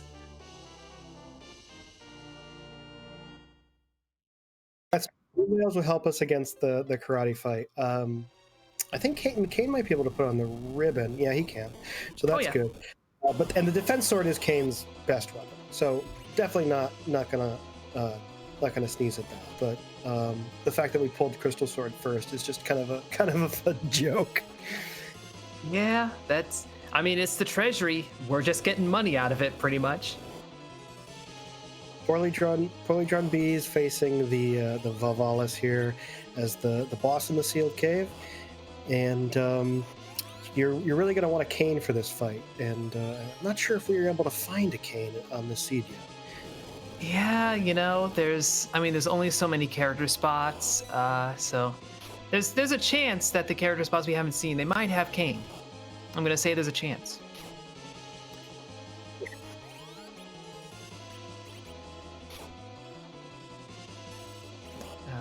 But yeah, it's always a little hard to decide when you're fighting Valvalis. Do you actually want to do the tornado break? Usually it comes down to what's the magic evade at that location, because sometimes that's the only way you're going to get a hit in. But it also switches her script up so that she's punching more. And in some spots, that could be more dangerous than the magic attacks. But I do not think the evil wall is one of those spots where you want to be cautious here. You just want to just jump around. Yeah, I do. I think Bees' strategy is probably exactly what I would do. You just hit jump on all your canes, get them in the air. Minimize. Do as much damage as possible, as much time as possible.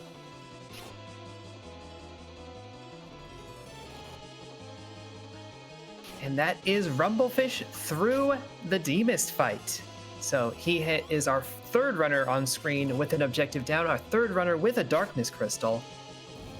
Still has to go and talk to Sheila to get any progression towards objective 3.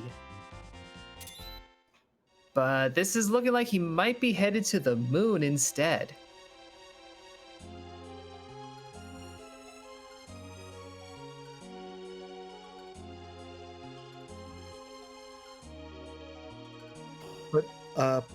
But poorly drawn Bees through that Valvalis fight and has a second objective.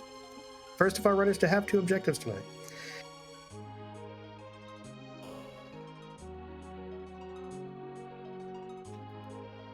Yeah, but she is also... Well, she's going to go and raise that big whale as well, because you're basically out of other options at this point. That has to be the route you take.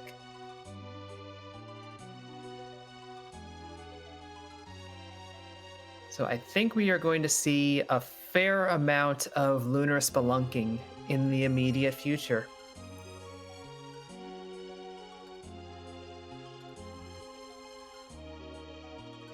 And all the featured runners here, they're really not that far apart from each other. There's been, a little bit of divergence is starting, and Rumblefish kind of took an early lead, but probably due to the fact that he spent so much time on that Galbez. Everyone is about even, and Sheep Launcher's got a bit more levels than everyone else. Bees has the extra objective, but they're only really within a few minutes of catching up to each other. Yeah, and again, we have this entire moon to go through. We'll see what kind of approach, what kind of strategy different runners take in terms of, do you go top down, bottom up in terms of fighting the bosses? What bosses are even here? We don't know. We've seen quite a few, but there are still rude ones to go. Yeah, for sure. It's also, there's also the Giant of Babel to remember. Like if there's a sneaky karate man in the Giant, that could be pretty rude. And we still haven't gotten our package, which is required. And there is a boss hiding in that package spot. So if we have to do a key item hunt through the moon to find that package in order to find our karate man, we could, that could just be a huge rat hole that we have to go down to complete this seed. Absolutely. And, adding on to that, when you look at this list of objectives, and this is, complete the objectives, win the game. There's no Zeromus fight. So you want to do objective 4 last, because you complete the seed, you complete the run without going through the cutscenes that are associated with Burning Village Mist.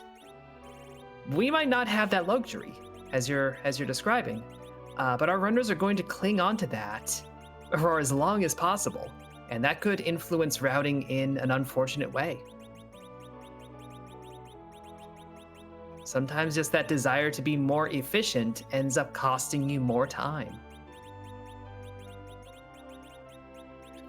And we are seeing here on Neon Gray's screen, going up against that Galbez that Rumblefish had so much trouble with, even with the extra levels that Neon Gray had versus when Rumblefish took this fight. That virus was also a one-hit kill, so it's not like extra levels were going to be any benefit. It's really come down to agility manipulation. Well, that virus wasn't a one-hit kill. The one that came out of Wyvern as our Witchburn cast. Rumblefish finding it in the Pale Dim spot and is just going to have to burn it down as quick as possible before those nukes come out. Yeah, looks like Virus here was certainly more preferable to the Mega Nuke. It only did a couple hundred damage. Um, so, uh, relatively tame Wyvern, but of course, now that the rest of Wyvern's script is anything but tame, throwing out those reflected nukes. Yeah, and they're just on that edge of potential survivability. So, someone coming in just a couple levels higher than where Rumblefish is right now may have a lot easier time with this fight as compared to he's just getting knocked down one after another.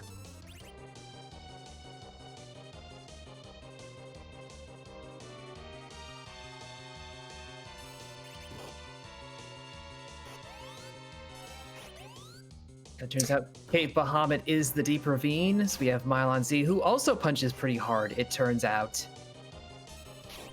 Looks like Sheep Launcher has completed the sealed cave and is receiving his first objective of the evening.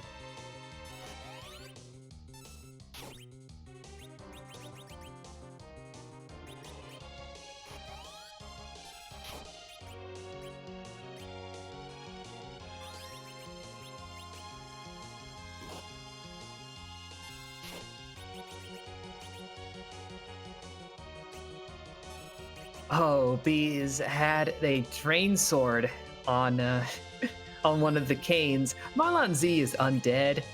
Don't use a drain weapon on an undead. And yeah, I don't like the drain weapons. Yeah. I mean, the drain sword is a good way to manipulate agility if you're really stuck, but oh man, having him in the inventory just makes me mad. Other than the throw, and there's no one who can throw in this scene.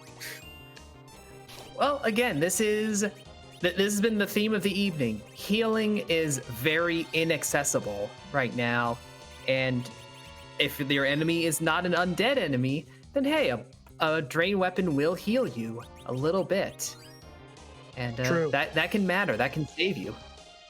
But here, no, it does the opposite of that. Healing has been inaccessible, but you know what has been extremely accessible? Jumping.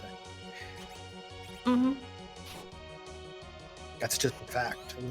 That wasn't even a clever bit.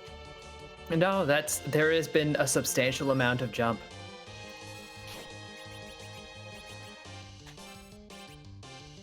For a seed that it. Oh, go ahead. I always liked when you finish a battle with one of your Kains stuck in the air, and in this siege, that's 5 times more likely than an average seed. Oh yeah.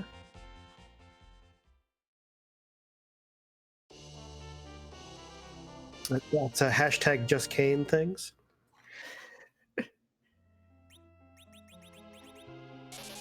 Well, it turns out that Mylon Z fight just gets you an adamant ore. So, sorry, no value in Cape Bahamut this evening.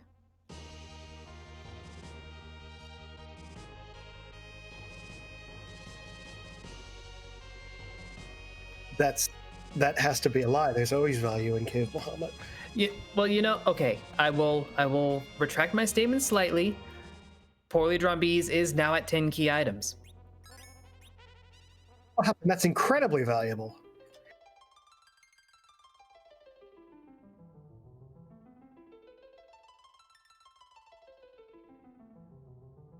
just gonna let that sit there. Well, we've already done our grind. There are other ways to get 10 key items. Defending K values pride here. That's my chief goal.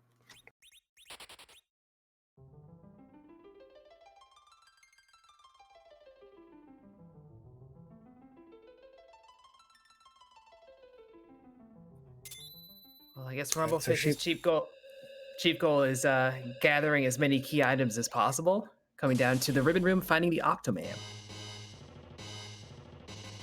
Well, with 2 key items, for Rumblefish 3 key items, he still does not know where that tower key is. I don't think he did the Sheila. That means he did not do the Sheila 1 check before coming to the moon. Yeah, so he's trying to go to where the densest collection of key items are, which is that Ribbon Room, and trying to luck out there. Yeah, that's the variance in philosophies. Do you go for density? Do you go for your freebies? And freebies will get you one objective, but this density, if it pulls a pan and say a pan a pass, that ends up leading you on a much better route. Saves you from having to do a triple dip of Fabul and just brings it down to a double. All right, so Sheep Launcher getting through that first boss on Tower of Zot. We'll be having to face Golbez shortly to be rewarded with his nothing, but we'll see if he wants to take either of these characters up here.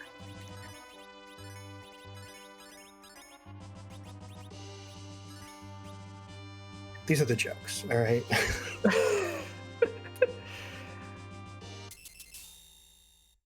This is what you get. This is what happens when it's all Kain.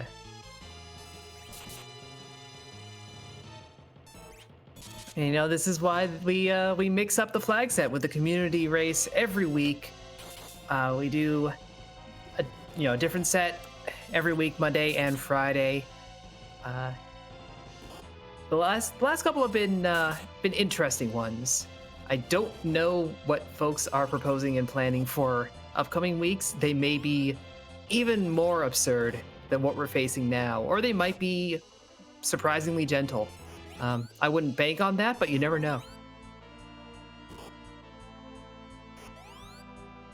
I mean, historically there have been a couple more gentle ones. They just are kind of rarer than the surprisingly rude ones.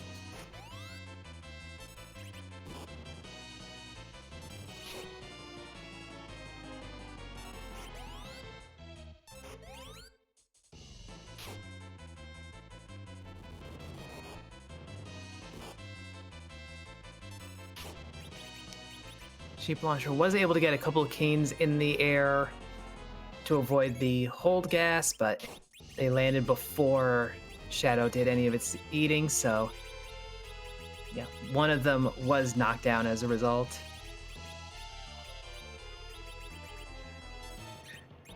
Meanwhile, both Bees and Neon Gray are in their respective Ribbon Room fights.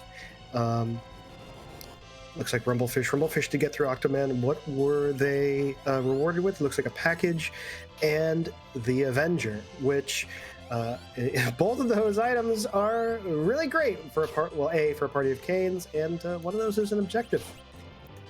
Yeah, the Ribbon Room is definitely a good play on this seed.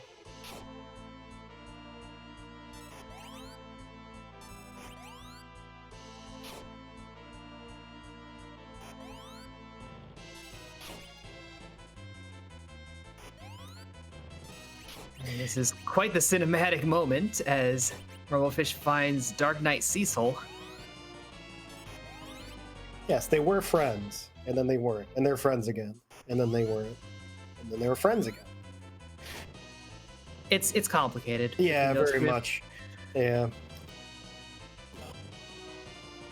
But was able to survive the second swing just enough to pop a Cure 3 and get the Baron key out of the whole affair. Yeah, so Baron... that is 3 boss spots to check. Well, we should know who the opening boss was. I think it was Leviathan, if I remember. So Indeed. We do have two of those potential Karate Man spots. Plus we 2 key item spots, which could be one of those could be the pass, and another character spot. So maybe we can finally find that White Mage. I would put more hopes towards finding the pass.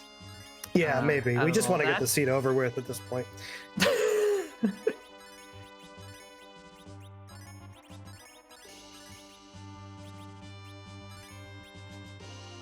Let's see if the Ogo Pogo spot manages to be as rude as anything we saw in the Fey March.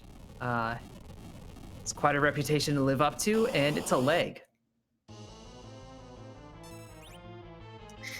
I rarely enjoy seeing a leg. This is kind of a rude spot for a leg. his spells are going to be doing a lot of work here for him. Yeah, just a fair amount of a lot of damage. Yeah, whatever that Kain had equipped, which I guess it must be some kind of anti-mage gear, maybe, or a blizzard spear, maybe. Possibly. Something that either hates fire or mages to do 8,000 damage with. You know, I'm gonna suspect it is something that is anti-mage, just because it was doing that 8,000 with Rubicante cloaked and uncloaked. So no. Oh, but no, we're being corrected in chat. He's Yeah. not actually considered a mage here. Yeah. So I don't know what element. So Leonhardt would it work both times? Leonhardt does say that that Kain does have a blizzard spear. Oh, okay. So that would do it. But yeah, so Rubicante is only considered a mage in the elements fight. That is important to remember because this game is a good game, a well-programmed game. It's complicated, and randomizers like to break complicated things. But ultimately, yes, just a pink tail out of the whole deal, so not the best of rewards. Yeah, Rumblefish has plenty of other things to walk out and check. Yeah, we won't be. Our no adamant's flag is on, so we won't even be rewarded with an adamant armor for that pink tail. It'll just be something which may not be a Kain weapon.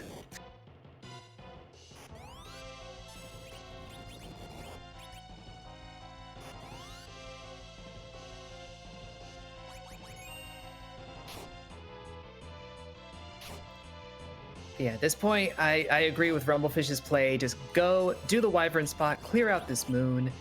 You have no reason to come back once it's done. Go take care of the Earth. There's really, the Pan is the only, well, the Pan and the Rat Tail, the only things that have any kind of chain going on behind them. In terms of things that we haven't found. Yeah, very true. I mean, if we could do Pan into something. That's a required class. Yep, Karate and Wyvern.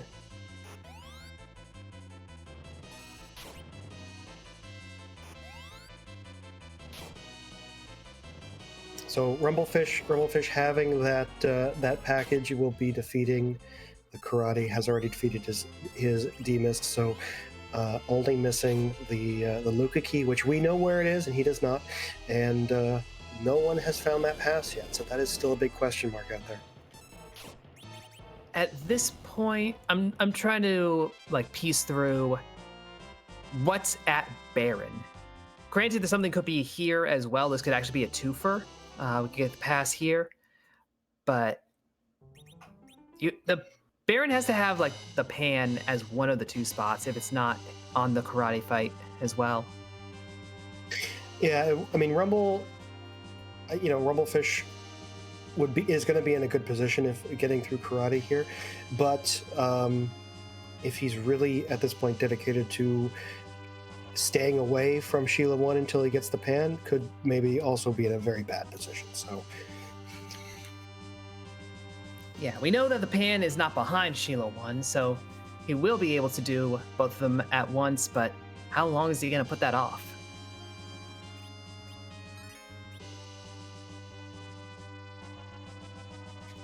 Yeah, I'm trying to think of the worst case scenario. Worst case scenario is Pan, if he doesn't want to do Sheila 1 until he gets the Pan. Pan is probably at Baron. There's not that many choices left. But also he doesn't know, he doesn't know where. Yeah, I'm trying to think, put myself from his perspective, and he probably does have a pretty linear way to the Pan right now. He's not leaving the moon without full clearing it. So if it's not on the moon, it's going to be in Baron.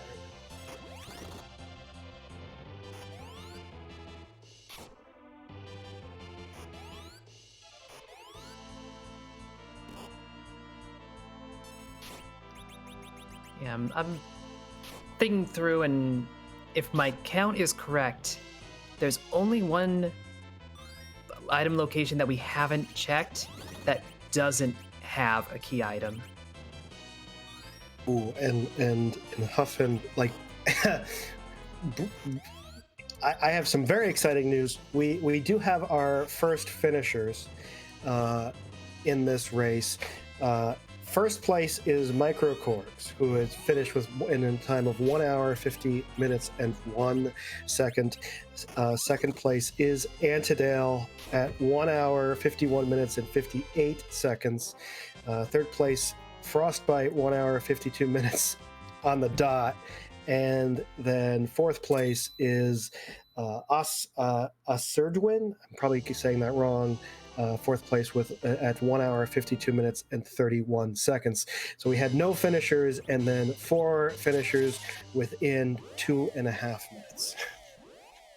Yeah, that has to be a swift moon play with those kinds of times, because we just saw Poorly Drawn Bees got through the karate fight, and it was the Legend Sword. So that's the chain is in Baron Castle. Whether that's the pass and the pan, or we're going on even more hunting, we don't know. But that is where we need to go next. And Poorly Drawn Beast has to go. I actually don't know if she obtained. I think she did obtain the Baron Key and is just doing this this Pale Dim spot check first. But yeah, the route that our runners went through, it's relatively linear, all told. It's just very, very rude. Yeah, I mean that Ogo fight and that Miss Dragon spot fight were just slow. They were just slogs. Yeah, and ultimately the Demas was the only one of those two we actually needed. Yeah, Golbez as well. I mean, we saw Rumblefish struggle with that for so long, but even the runners who got there after leveling up still took longer than nearly any other boss. I mean, that's not a hard spot for a lot of bosses. Evolvalis is the boss who sits there, and she's tough everywhere. So that's not a tough spot for a lot of bosses. But Golbez is a special spot for him.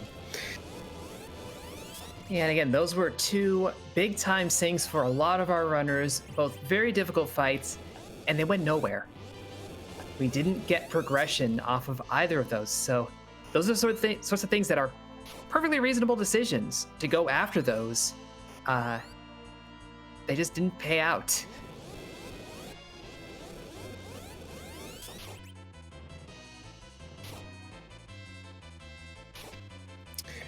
So Sheep Launcher has his moon access now. I probably expect to see him summon his whale very soon. Of course, like the rest of our runners, we don't want to leave that Ogo unturned. But after that, I'm sure he will also be finding the value on the moon, as it were.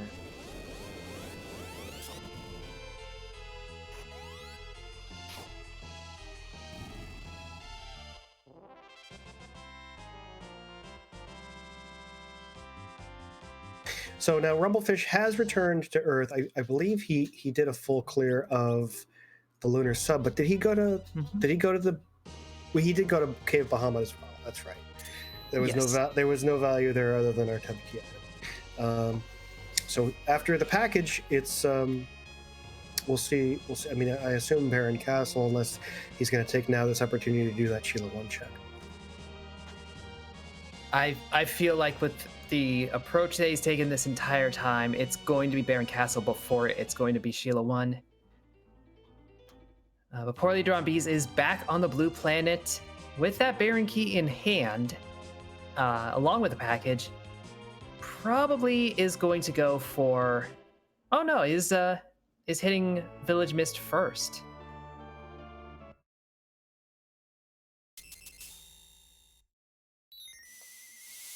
Yeah, I mean, I think your assessment of that was logical, but I think in this situation, I think they just want that to check. 2 hours into the seed, want to check that objective off and move on. Yeah, I mean that is valid. I can understand any degree of frustration at this point in the seed. Just with all the slog that you've gone through, and if you have, the race channel up, you see there's now been six finishes. Flurry 14 took fifth place, 156.10. Prof Corey taking sixth, 156.38. Once you start seeing dot duns, you're like, what did I miss? What did I fumble? And at that point, it's just, let's just get this over with, you know? Yeah, but also, you know, there is a bit of relief when you're an hour 50 into a seed, and that's when the first dot done comes in.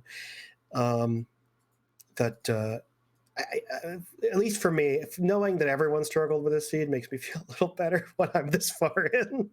Mm-hmm.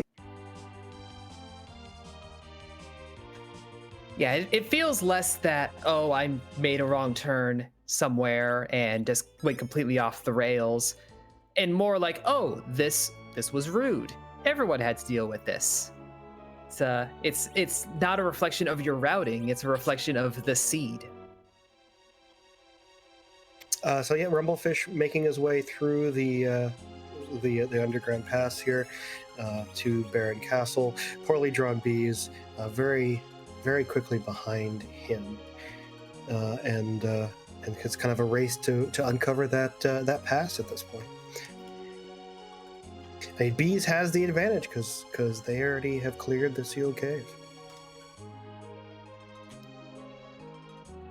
Yeah, so at this point, there's the 2 item checks here at Baron, uh, 2 behind the pan, and 1 behind the rat tail.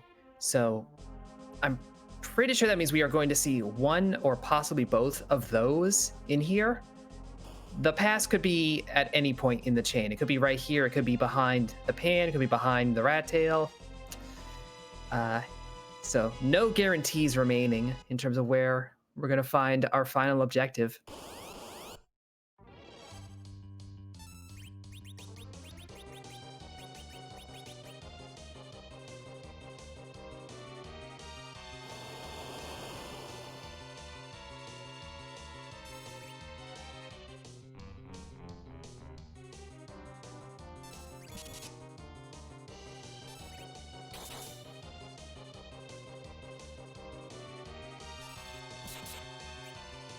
Yeah, this Leviathan at the Vigan spot, not really much of a threat. And really, whoever is on the throne is not going to be much worse. It's the soldiers this time. Yeah, that's what we call a military coup. Indeed. By very definition, the military placing itself as king. Been a rough seed for Odin. Huh? Yeah. Well, let's see who's down on his old throne. Down in the basement is Poorly Drawn Beast sitting over there first. The true king of Baron is in fact the queen of the Fey March. I don't know what diplomatic term this would be. Also, our character was Kain.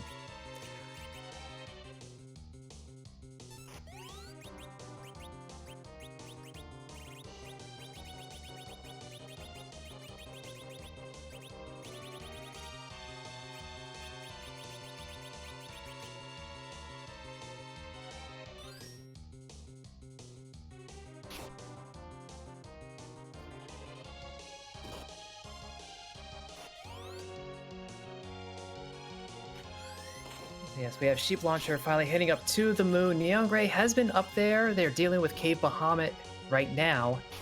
They only have the one objective done since they did not go and do the super cannon room. So they'll probably clear out the entire moon, get everything up here, and then finally be able to sweep through that last line of objectives.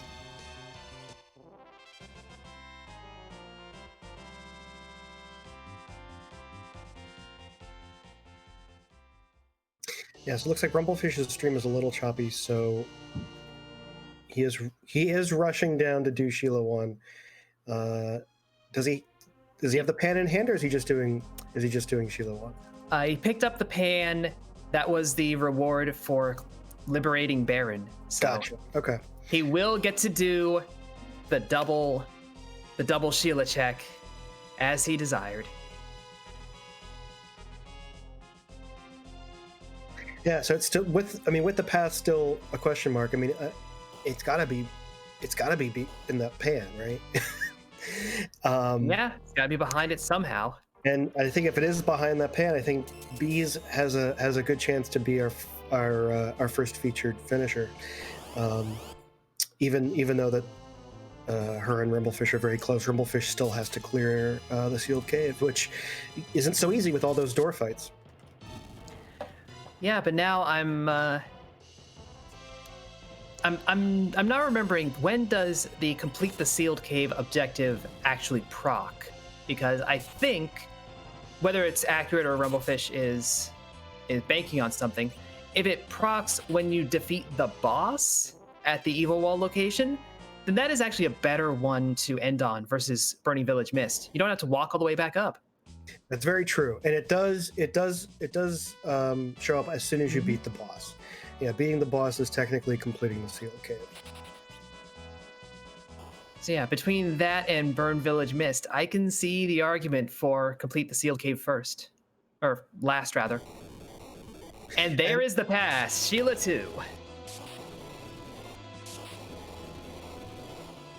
So, depending on Bee's routing now, because Bees could decide to do the Baron throw, the Ashura spot. Oh no, she already did it, right? Oh, she did. She yeah, no, she has no other option but to finish the seed. Yeah, she's gonna finish the seed. She's gonna run right towards it. Rumblefish is also gonna finish the seed, gonna run right towards it. It's really a question of who gets there first, and Rumblefish's parking spot is being taken up.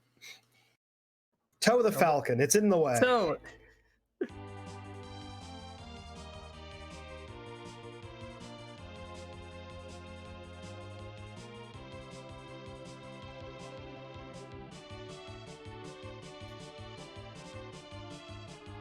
oh, but you know what this means? We must have missed the rat tail showing up. That must have been the... I believe Rat Tail was the Ashura. Yeah, the Ashura fight. Rumblefish becomes the first of our featured runners to complete Objective 5 and unlock the pass door in Troya. Rumblefish now running to complete the tower key, the cannon room, and get his Luca key. Meanwhile, Poorly Drawn Bee is hoping that the Rat Tail gives her the pass, so she doesn't have to do the Sylph Walk again, but not going to be that lucky. Nope, that is going to be a 17 out of 17 for Poorly Drawn Bees. And I think she's still going to be the first of our runners to finish. So that's this seed in a nutshell. Yeah, speaking of finishing, we have a 7th place finisher with Pixel Tamer. Finishing with a time of 2 hours, 4 minutes, and 32 seconds. So GG's to Pixel Tamer.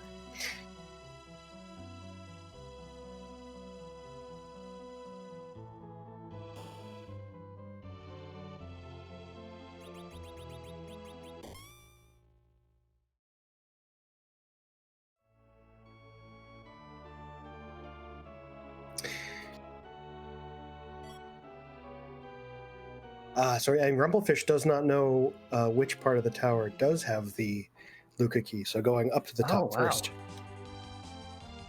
I completely forgot that he had not done the plague fight. Yeah, so that's just adding additional time onto this onto his path to the end. And it looks like Bees is going to get her pass momentarily. So we'll take this opportunity here towards the end, before we start bringing our runners in for interviews, to once again shout out everyone who's working in the background. Ground Flyer, who ran this trash fire of a seed, and Commander Leonhardt, who is doing the doing the tracking on this difficult four-person race. And of course, Radio Huffman, thank you so much for co-commentating with me. Yeah, no problem, Underpilot Spaz. As Poorly Drawn Bees has just walked out, getting the pass, will be hitting that door as quickly as she possibly can. Hoping for her sake that she doesn't get sniped by any dot duns on the way.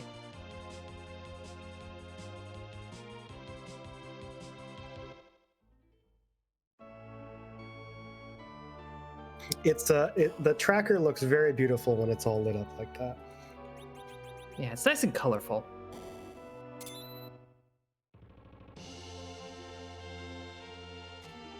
And with that, Poorly Drawn Bees has finished, coming in with an official time of 2 hours, 7 minutes, 35 seconds, and indeed does get 8th place for this run. So finally, for Poorly Drawn Bees, it is over. 2 hours and 7 minutes, we have our first featured finisher, and a well-deserved finish at that. And we'll see if we can get Poorly Drawn Bees in here for an interview.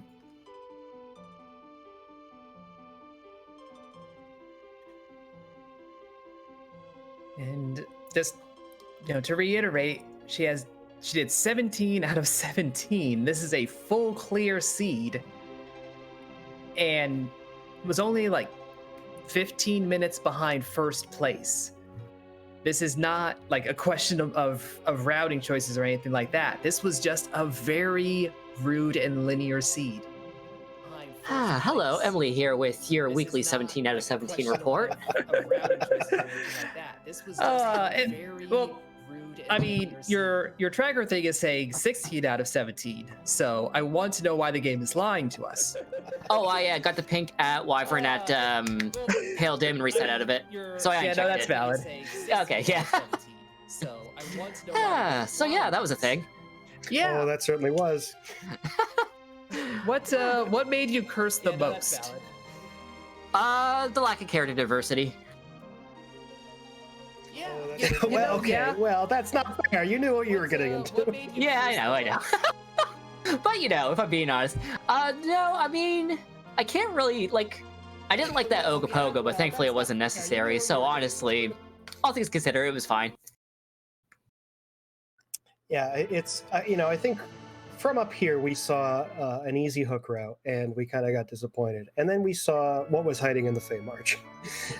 Can you take us through your roller coaster as you went from a relaxed hook route into that kind of the rudest Fey March that I could imagine?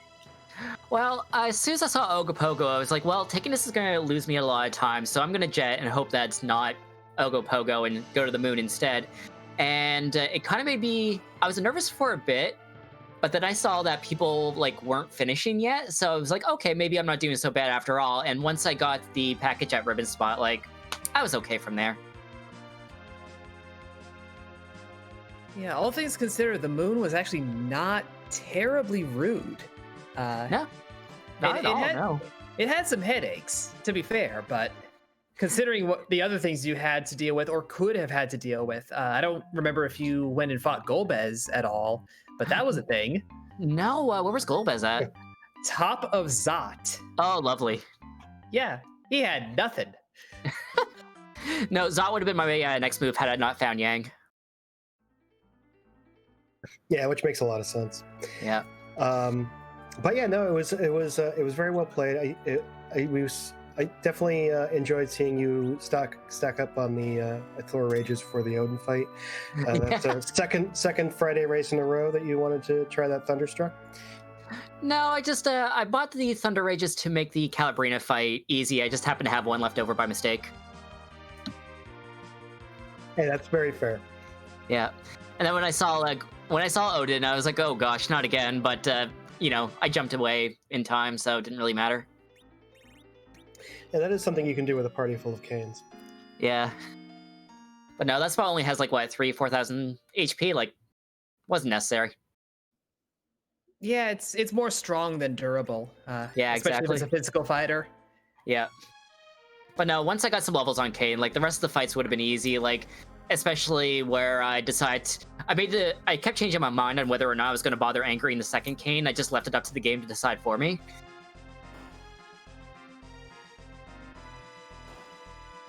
Yeah, it was just like, oh, he didn't get the experience points. He's gonna rest now. Yeah. Oh, he leveled up like 20 levels. He's gonna fight now, and just whether or not I was gonna anchor with him, just depending on whether or not he lived through fights. I mean, it's not like there was going to be much variance between the characters themselves. So Exactly, yeah.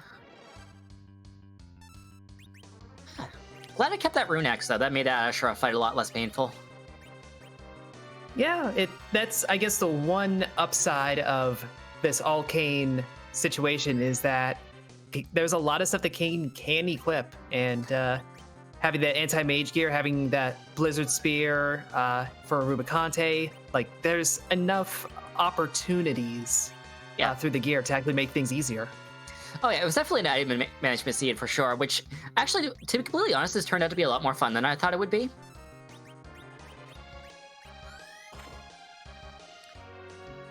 But was it ruder than you thought it would be, is the real question. As somebody who seems to consistently get 17 out of 17 whenever she's on camera, I'm gonna say no. Fair. Yeah. But yeah, any last thoughts, any last words you want to add about the seed, about... I'm looking forward to the next rule set. Yeah, like I said, I don't know what it's going to be. I don't think I've seen it posted on the schedule, so it is a mystery. All right, well, with that said, thanks for having me. Yeah, absolutely, absolutely, Emily, and GG's once again. Thanks, take care.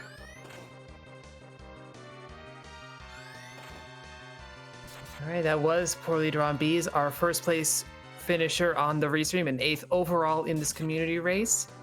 As we mentioned, we have well over a dozen runners participating in this. We do, the community races. They're open to anybody who wants to play. Don't worry if you're not one of the top runners. This is a great way to experiment with weird flag sets. Generally, you're not running all Kains all the time, and get some experience in the various ways to play Free Enterprise. Yeah, that's one of the things about the Free Enterprise randomizer. There's not just one way to kind of shake everything up. It's a small change in the flags, and you have a completely different type of game on your hands.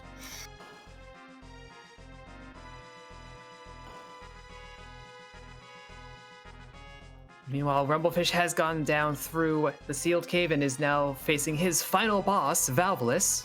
Strangely appropriate with this all Kain party. But once he is through this fight, that will count for Objective 3, and that will be time for him. Sheep Launcher, meanwhile, has been up on the moon, has gone through the Ribbon Room, and gotten that Baron Key as well. So that's really all the value that's up here. And he does appear to be leaving at that. So head back to Earth. Will be able to... Oh no, wait. Did not fight karate. That's actually a bad thing. There's one more bit of value up here, Sheep Launcher. I'm afraid to say.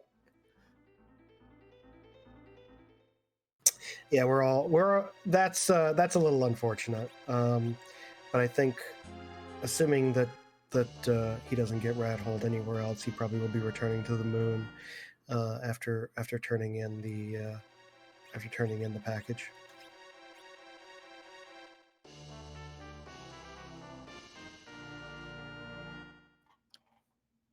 Yeah, Neon Gray had that rat tail. They wanted to turn that in before going and doing the tower, but nope, the tower is the play.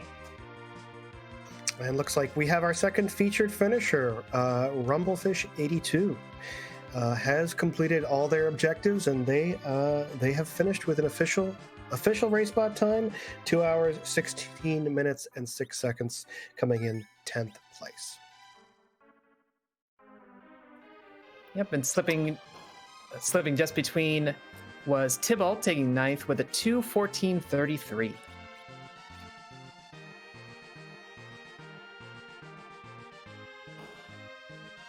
Yeah, we're gonna see if we can get Rumblefish in here for an interview. And actually, it looks like we're joined by him. Hey. We're good. GG's Rumblefish. It was certainly a seed we just watched. Well, it was definitely a trial by fire because there was just so many. You don't really realize how much you rely on your other characters, certain characters, until you don't have them. Like a plague spot, I don't think is really that difficult, but you have to have the right party set up for it, and party nothing but Kain's just isn't going to do it. Then that Gobas in the Valvala spot was just rude. So rude. That was so brutal to watch, and you were not the only one who struggled through it, only to be disappointed with the end result. Yeah, I was just like, you could. I just. What ended up being a flame whip. Yeah, that's another one you couldn't do anything about. I mean, normally if you want to avoid the hold gas, you can cast Piggy on yourself or some sort of, but there's no magic in the game, so you in this seed, so you just have to, do the roulette, and I had really bad rules there.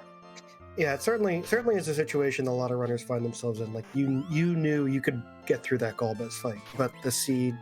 RNG was not keeping Pink Kain alive long enough to let it work out for you. It was so frustrating and such a bad place to be in. Do you know how many tries would it have taken you to walk away from that fight, if at all? I don't know. I mean, I was pretty determined to have that. It was just such a close proximity fight, and I knew that. It was from the metadata. There was like a lot. I thought it was really a long time before I saw any dot-dones. So I had a feeling that maybe like everyone is being hung up on this fight. So I had a feeling it was going to be something. I had this like, and then when at the end of the day, then at the end when it turns out it's just a flame whip. I mean, I just couldn't believe it. So I was determined to do that Gold Bus fight. Get Gold Bus down. Yeah, did you like when you found that flame whip after spending all that time? Like, did you feel behind at that point? Like, what did your routing change at that point? Like, what were you determined to accomplish next? Well, I had to change things up.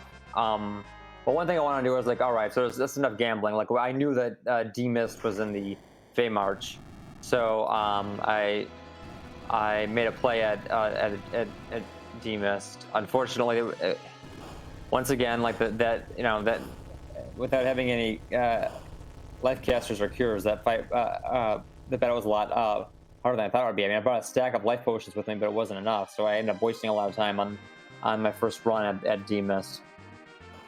So, and then I thought, okay, I was gonna start taking some risks here and just do Keyless Tower, and I faded Antlion. I might as well just go back and now that I have exits, go see what that's all about. It was nothing. So. I mean, I think in many ways, like this game pretty much funneled your way from one thing to another. I know the D-Mist had the Darkness Crystal and the Moon, where you would find Karate, and then he'd give it. I mean, I started kind of I stopped paying attention to the chain as events went along, but it seems like there was a certain route that this game wanted you to play, and it was not being very nice as it did that. Yeah, and that route was via D-Mist and only via D-Mist. Yeah. Well, I mean, as torturous as the seed was, it was I thought it was a really unique experience to be able to do only Kain and really test your mettle and your strategy using jump attacks, and it's really there's two things that are cool about this seed too, like that constant whoop, that for throughout the fight. I mean, that is like the best sound effect. I mean, that is it's like a good one thing. Sound. That is like one of the most underrated aspects of Final Fantasy IV. Is I think just the sound effects. I mean, like Kain's jump whoop is great. Even like the sound of his spear in just regular attack Yeah. mode, going after an enemy, that or whatever that sound is. It's just a really good sound, and so I think that the sound effects of Final Fantasy IV are really underappreciated. I mean, I won't pretend to speak for everyone, but I am always good for a solid whoop. So I'm with you there. Right. On top of that, Whoop. on the what was also really cool about the Seed is just, you can basically pay Mighty Morphin Power Canes, basically. I mean, make your rainbow colors. Like when I had the two options, the two Canes in Tower of Zod, I was really, torn between getting the turquoise one or the gold one, and I thought, well, you gotta get the gold, because that's just the most special cane there is, the gold cane. So It's fashion, it's style. It's the candy canes is the official name for them. well, that's very appropriate. You could thank or blame Scala for that one. But any last thoughts with this Seed? Anything else you want to add or mention? I mean, I just thanks you guys for restreaming me, and and challenging Seed, and look forward to additional community races. Yeah, perfect. So GG's again on your finish, and good luck in future races. Thanks much. GG's.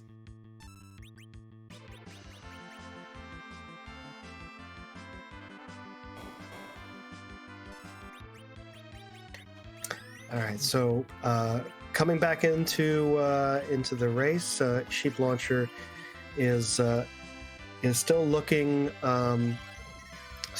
for their progression. They have not returned to the moon yet to find their karate, but they are on the path to finding the pass. So that's at least a positive for them. Meanwhile, Neon Gray is about to finish up their Seed. Just have to go through the sealed cave first. And at this point, there are not exactly very many doors left. So really, the Valveless is going to be the main barrier from here on out. Yeah, and that's just a couple jumps away from Neon Gray on the end of the Seed.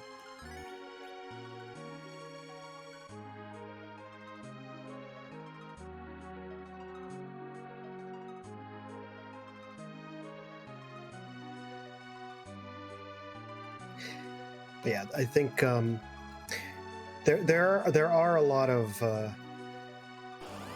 of flag sets that really emphasize how diverse the free enterprise can become, and this is certainly one of them. It's so different. I mean, we've had a couple single character flag sets featured in our community races before, but I think taking away all magic is just a different experience. I think we don't realize how much we rely on magic until it's completely gone.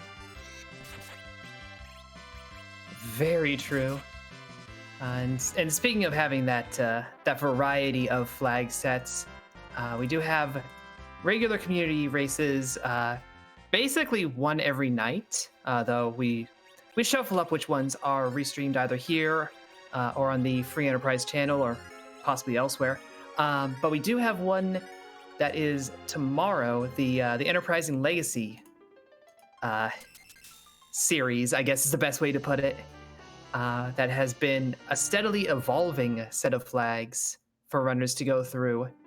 And it's so far been, well, reasonable and familiar enough, but by all indications that may start changing as the weeks go on and things get added to it. So those are fascinating tests of runners' capabilities.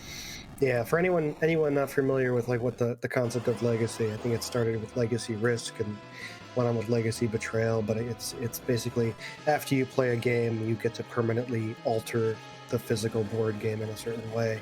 And so we adapted that in Free Enterprise by starting off the very, very straightforward normal flags, and every winner of the series gets to alter the flags in whatever.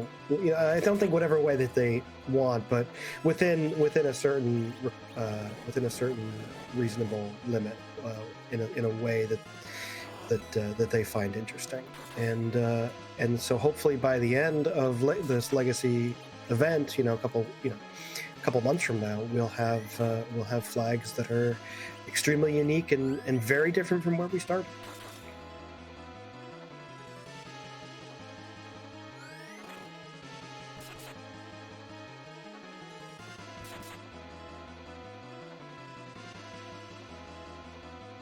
But yeah, no, definitely. If you're at all interested in what we're doing here, if you're a fan of Final Fantasy IV and you're kind of curious about Free Enterprise, I know that when I first started playing Free Enterprise, I was hesitant because I hadn't played the vanilla game in a couple of years. I wanted to do that first, but you know what? Just jump in. It's like it's like Final Fantasy IV, but it really is its own beast.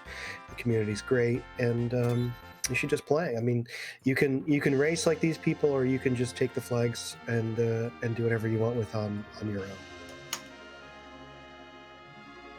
Yeah, and honestly, you could also be like me and just not play the vanilla game until after you've played the randomizer. I don't necessarily recommend it, but it's a thing you can do. But yes, with that, Neon Gray has finished taking out that Valveless fight, getting 12th place overall with a time of 2:28:01. The 11th place for this race actually went to Rowdy Sniper, coming in at a 2:20:38, which was not much of a sniping time, but a good run regardless, with how rude this seed has been. And we're going to see if we can get Neon Gray in here for an interview while we watch Sheep Launcher finish up his seed. And we are joined by Neon Gray. GG's, Neon. Thank you. That certainly was a seed that existed. It definitely happened, yes. I'm going to ask, what is the one part of the seed that made you curse the most? I'll ask you not to repeat the curses, but I would certainly like to know what was most memorable.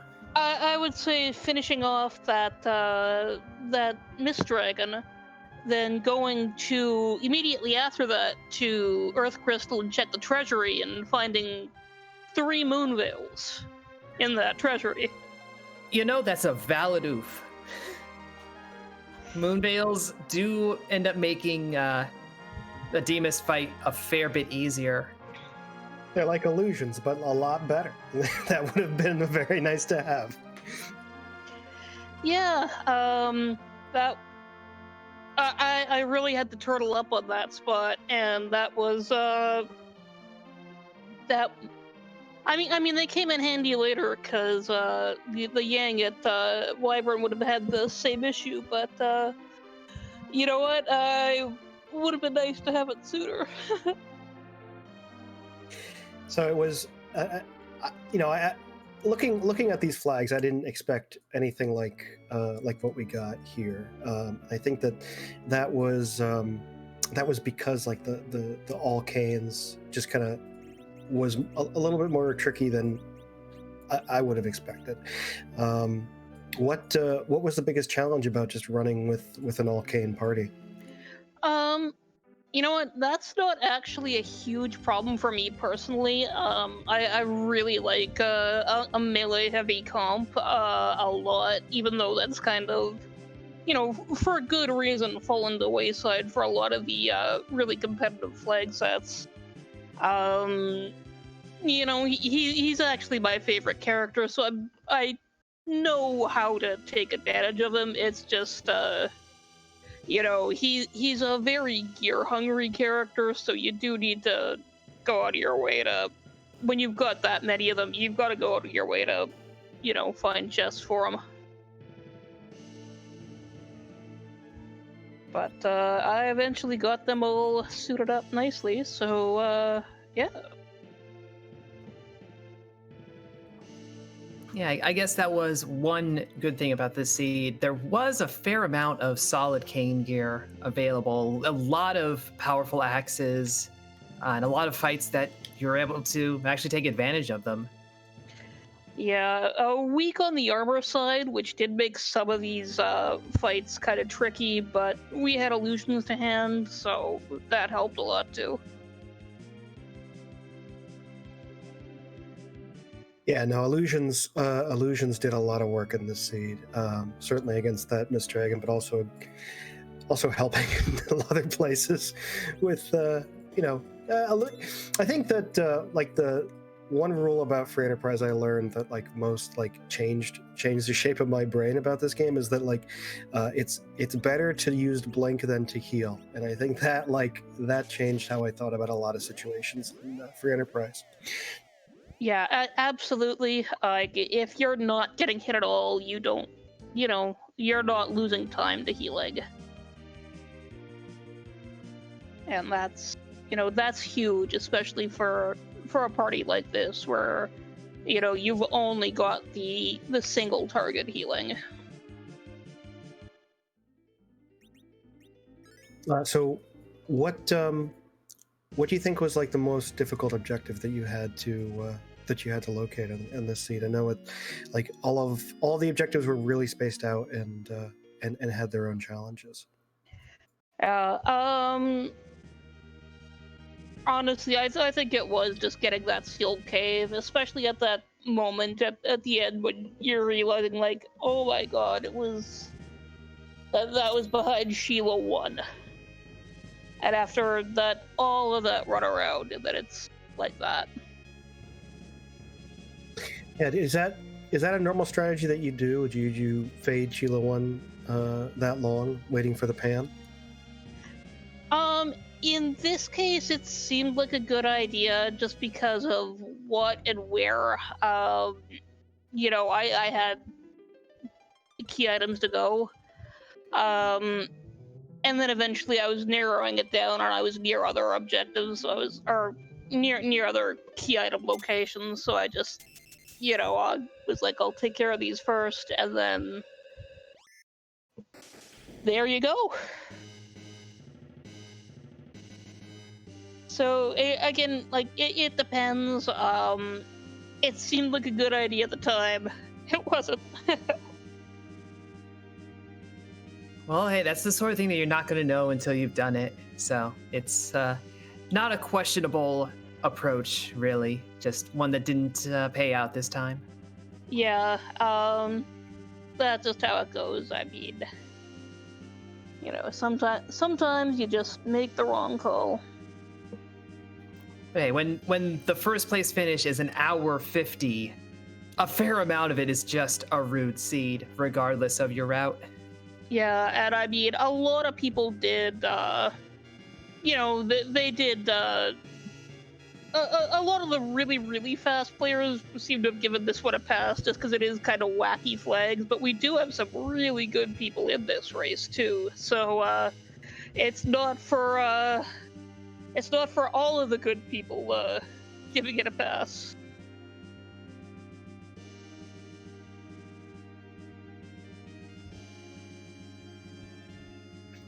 Well, GG's again on your finish, and do you have any last comments about these flags or the community race tonight?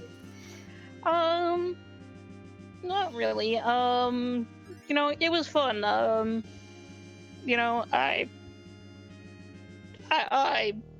like these kind of weird flags. But whew, this sure gives you the runaround, this one. Yeah, for sure.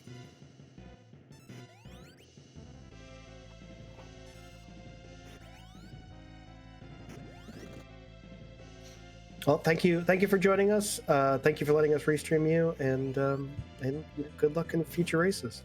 Yeah, thank you everyone, and for commenting, for restreaming, and thank you who was tracking. And thanks everyone for watching too.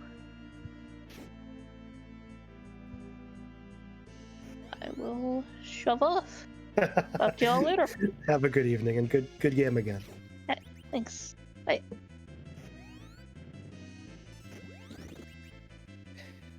Well, with that, we do see Sheep Launcher fighting Yang, so he has made the correct decisions on locating this fight. Just has to get through it, and we will have our last finish for this restream. No, and it looks like that his Canes are end game level now. I mean, Yang is going to hit hard, but it's Kain can jump, so there's a balance there. Yeah, I think after all you've been through on this seed, there's not much that's going to scare you anymore. I think all the horror has passed. No, I know that a seed like this, I'm my eyes are completely black, and I'm just hoping that it ends soon at this point. Well, for Sheep Launcher, it does. That is a successful fight against Karate. That is an objective complete, and that is a dot done with a time of 2:37:29. Yep, and Sheep Launcher is joining us. Good game, Sheep Launcher. For various definitions of good, yeah. No, that was fun. And I hope everybody had fun. I certainly had a good time just plodding along. I mean, there was a lot of 17s coming out of that seed, so it was not doing you any favors. So I think that my first question is about those guards at the hook route. Yeah. You struggled a little bit against them. I know a lot of the other competitors were they able to pick up those coffins in the Cave Eblin shop. Did you miss those, or was I don't we didn't notice if you just skipped the shop or rush over it or what was going on there. No, I certainly checked that shop. I was short on cash by that point.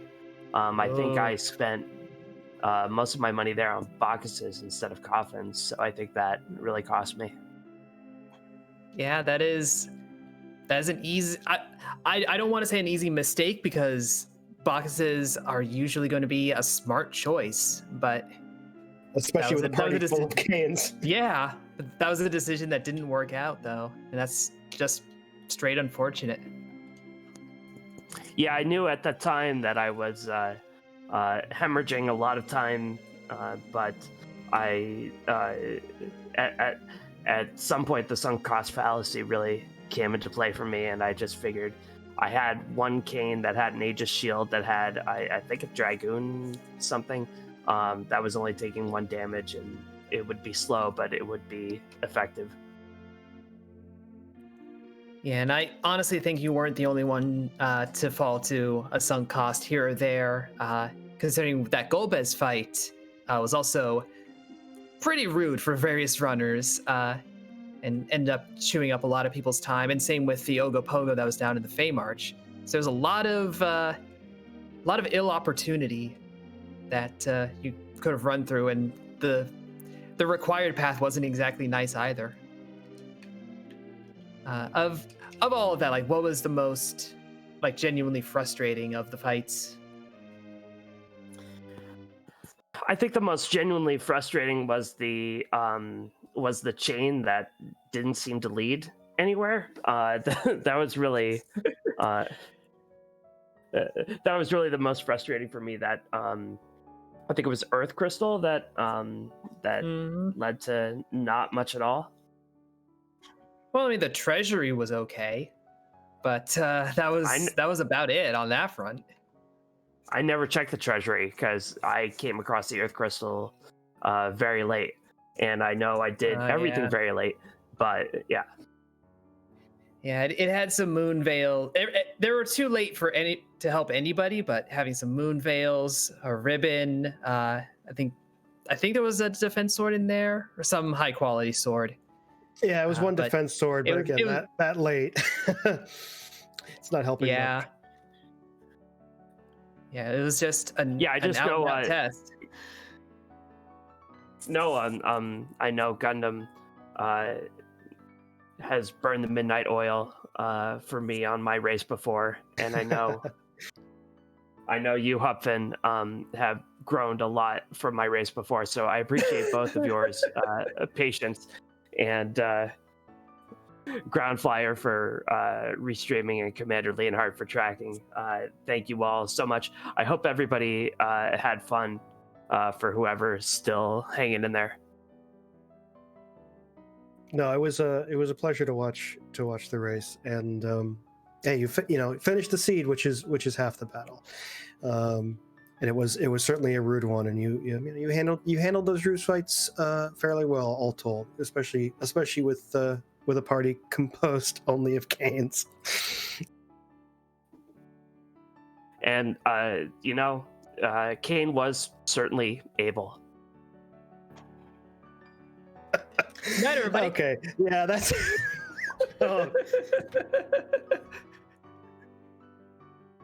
that one hurt. Well, GG's sheep launcher again, and we wish you luck in future races. Yeah, I'll certainly need it. Thank you. Well, Hupfin, we've come to the end of our broadcast. I think a little bit later into the evening than we anticipated, but I think Ground Flyer rolled us a good one this time. It was definitely an event, and we can only salute Ground Flyer and thank him and Commander Leonhardt, who took care of our tracking this evening and hitting pretty much every button. And a thank you again to our featured runners, Sheep Launcher, Neon Gray, Poorly Drawn Bees, and Rumblefish82, being willing to expose themselves on this stream and let us watch their flailing about on this absolute monster. Yeah, and we want to encourage everyone here to tune in tomorrow evening at 8:30 on the Free Enterprise channel to kind of watch the growth of our Enterprise Legacy event and how that's starting to evolve over time. And speaking of Enterprise Legacy, we're going to be heading over to Asuka 424, who is doing some Enterprise Legacy practice.